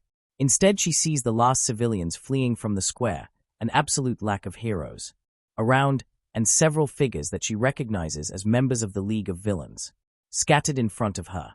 Then she finds out that she can't open a gate for her soldiers to pour in. My name is Legion and we are the League of Villains. The figure in the All Might hoodie, standing behind the crowd, right next to the League's warp gate, announces, "We've decided to interrupt your assault on Musutafu in order to punish you for stealing our kill and end your irritating rampage." Legion sighs and adds in a different voice, "Destroying cities is bad. For business, you see." Of course the kid was pissed off by it. Chronostasis was right, Legion is a revenge freak. And she just, as he said, made it personal. She should have listened to her second in command a bit more. Oh well. She just has to kill them all and find whatever machine or a person is deactivating her warp. Then she can resume her attack on the town. "I heard that you were a late bloomer," she says confidently. She knows her skills. She battled many pro heroes. She only took down Endeavor in his depowered state because of the delicious irony. The flame hero flaunted the strength of his quirk, so she slew him in front of millions in a state of de facto quirklessness. She was confident she was at least his equal, and he would massacre the League if Stain didn't catch him off guard. Shouldn't you be at least somewhat amenable to the front's goals? She uses the time to scan the area. Perhaps the heroes will arrive, turning this into a melee choice. Legion is a good planner. She knows that well enough. Chronostasis and recent League's actions are a good proof of that. If she buys enough time for the heroes to arrive, she can take advantage of chaos. She sees nothing that could be a warp suppression machine. But she also doesn't see their engineer. Suspicious. "Oh, but I am amenable to your goals," Legion says with a cheerful voice. "Just not to your methods. Do you have the tiniest idea how many quirkless kids has their bullying intensify each time you commit a mass murder? Then again, that's probably a feature, not a bug. I mean, the more they are bullied, the more likely they are to join the front. Am I right?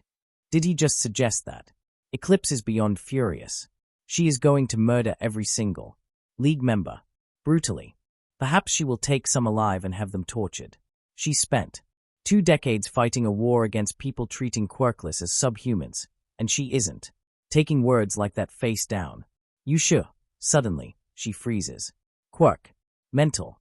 Is it mind screws? She can see him, standing before Legion with a rifle. Eye contact. Remain stationary for the next 10 seconds. She hears his voice. Stain throws knives at. Mind's crew pulls up his rifle. She didn't survive her childhood as a quirkless without a willpower of steel. She promptly shatters the quirk.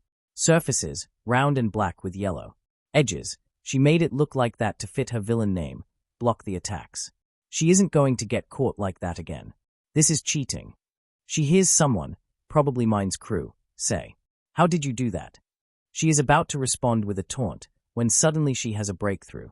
Is it vocal response-based brainwashing? Mind's crew and Legion were both wearing masks.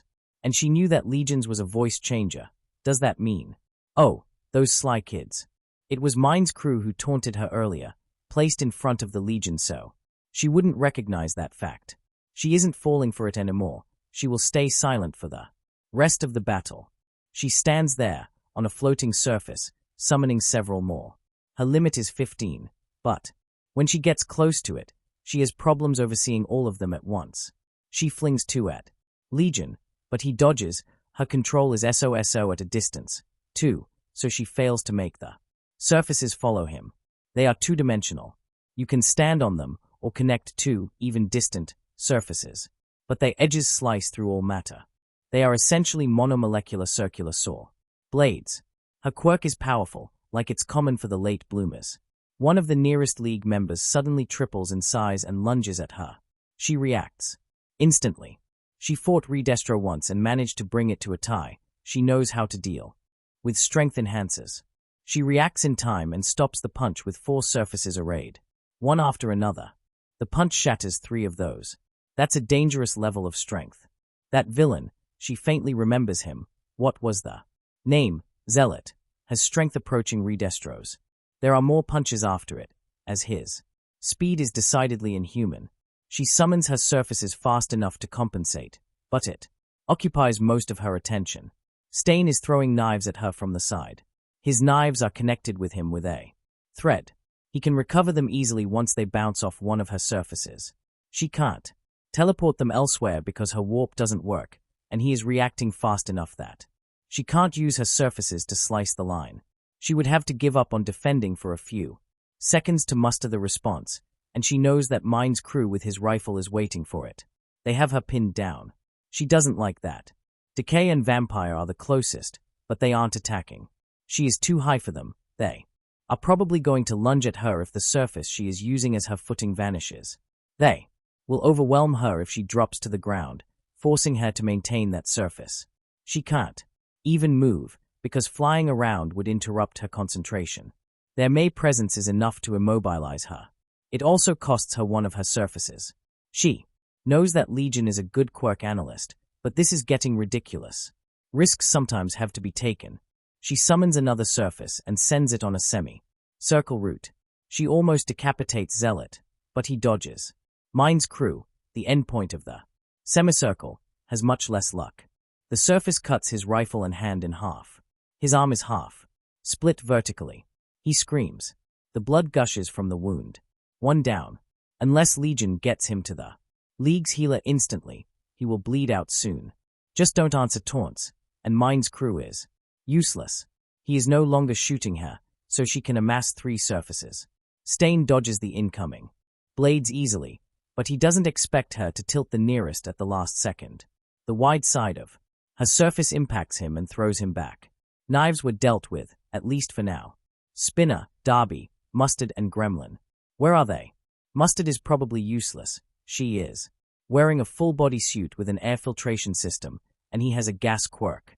The Lizard is equally useless in this battle. He is practically a weak Stain. Darby and Gremlin are left. Where are they? Legion wouldn't attack her with half of his squad. There is a plan in the works, and she is yet to figure it out. Stain stands up. That man is made from steel. She knows that much. His eyes are maniacal. He draws his sword. She survives the execution of Legion's plan by accident.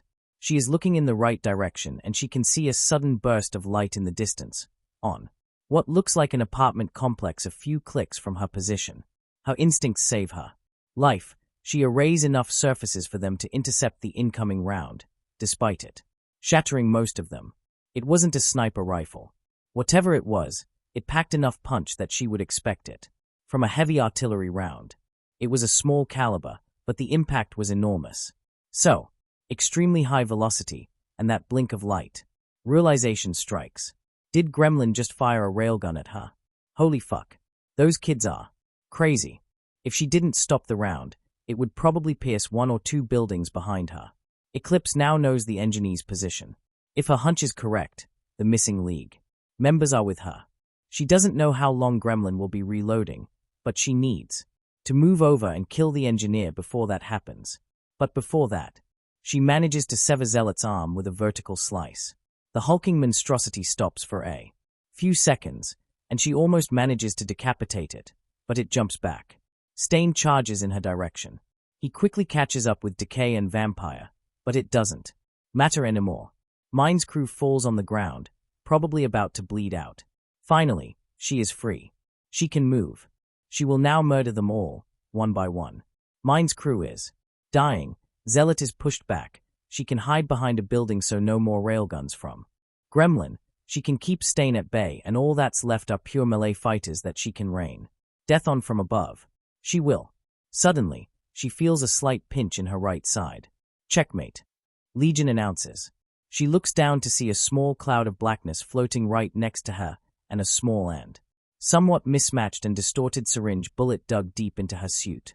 There is another cloud of blackness right next to Legion, and he points at it with some sort of pistol that she completely overlooked during the fight, and her mind makes a connection. No. She screams while her quirk stops working. She falls down, where knives are. Waiting. *****. Blueberry, she kinda adopted that nickname as her official name. Sue her about it, is 20 years old. She is also acutely aware that she will not live until her 21st birthday, as she was just dragged into Chronostas's office together with her 3 friends that she planned to escape with. They are all beaten up. The QLF members that made the arrest didn't take their betrayal lightly. They had orders to keep them alive for interrogation, but they weren't going to be delicate. Chronostasis is there, wearing his gas mask and breathing in a loud and sometimes pained way. Shigeko once compared him to some Darth Vader character from a pre-quirk film she once watched, just with a different color palette and normal clothes. "Leave us be," he says, and their captors vanish from the room. The 4 of them lie on the ground in front of Chronostasis' desk, bruised, battered and cuffed. "You know, I have to thank you for what you did." Blueberry isn't sure if she heard that right. Eclipse was problematic to deal with. Chronostasis says, before making a particularly labored breath. "But you sold her to the League of Villains, and they just took her down, in a way that didn't damage the other assets of the front, that now belongs to me." League of Villains? Her childhood friend knew the League of Villains. Why didn't he? "I planned to make an example out of you. Chronostasis continues. He is visibly tired and hunched over, half resting on the desk behind him. "I allowed your ridiculous rebellion to continue long enough to take Eclipse out of the picture. But I changed my mind. Izuku is." He coughs furiously for a few seconds. "Izuku is doing well. Too well. And revenge. I love revenge. I'm going to kill him, but why not make him know of that beforehand? Psychological damage. Yes, that's gonna be great." He laughs slightly. There is a sick tint to his laughter. "So I'm letting you go," Chronostasis adds, while pulling off his gas mask. Blueberry can see some smoke coming from it. Wait, was that an inhalator rather than a gas mask? With a message to Izuku. He leans over terrified Blueberry. His body starts changing. Hives erupt on the exposed parts of his skin. She can see his eyes changing color. Something bulges under his skin. His hair begins to turn black. His face twists and changes. He touches her hand. Something in her shifts. The bruise is no longer hurt. Her broken arm fixes itself. That's not his quirk. What just? Tell him. Blood bursts from Chronostasis's mouth. He quietly puts his gas mask back on, and the grotesque changes she just saw began to slowly revert. Tell him that even death cannot stop overhaul. Chapter end notes. Look, it's not taken out of ass. The next chapter explains it in details. I'll just remind you, Ian, that David Shield mentioned something about the potential to one-day transplant quirks through Overhaul's research, and does someone here remember what canon vestiges are? Tongue sticking out, although judging from the state of chronostasis, it's a rather faulty solution. Oh, and taking down Eclipse. Forcing a warp within warp interference radius is possible, but time-consuming and suicidal for humans, as stated earlier. The whole battle was the League keeping Eclipse pinned down so that Kurogiri could open a shortcut into her blind spot so that Legion could fire one of the few remaining quirk suppressing bullets that he had left from his brief fight against Overhaul in the past.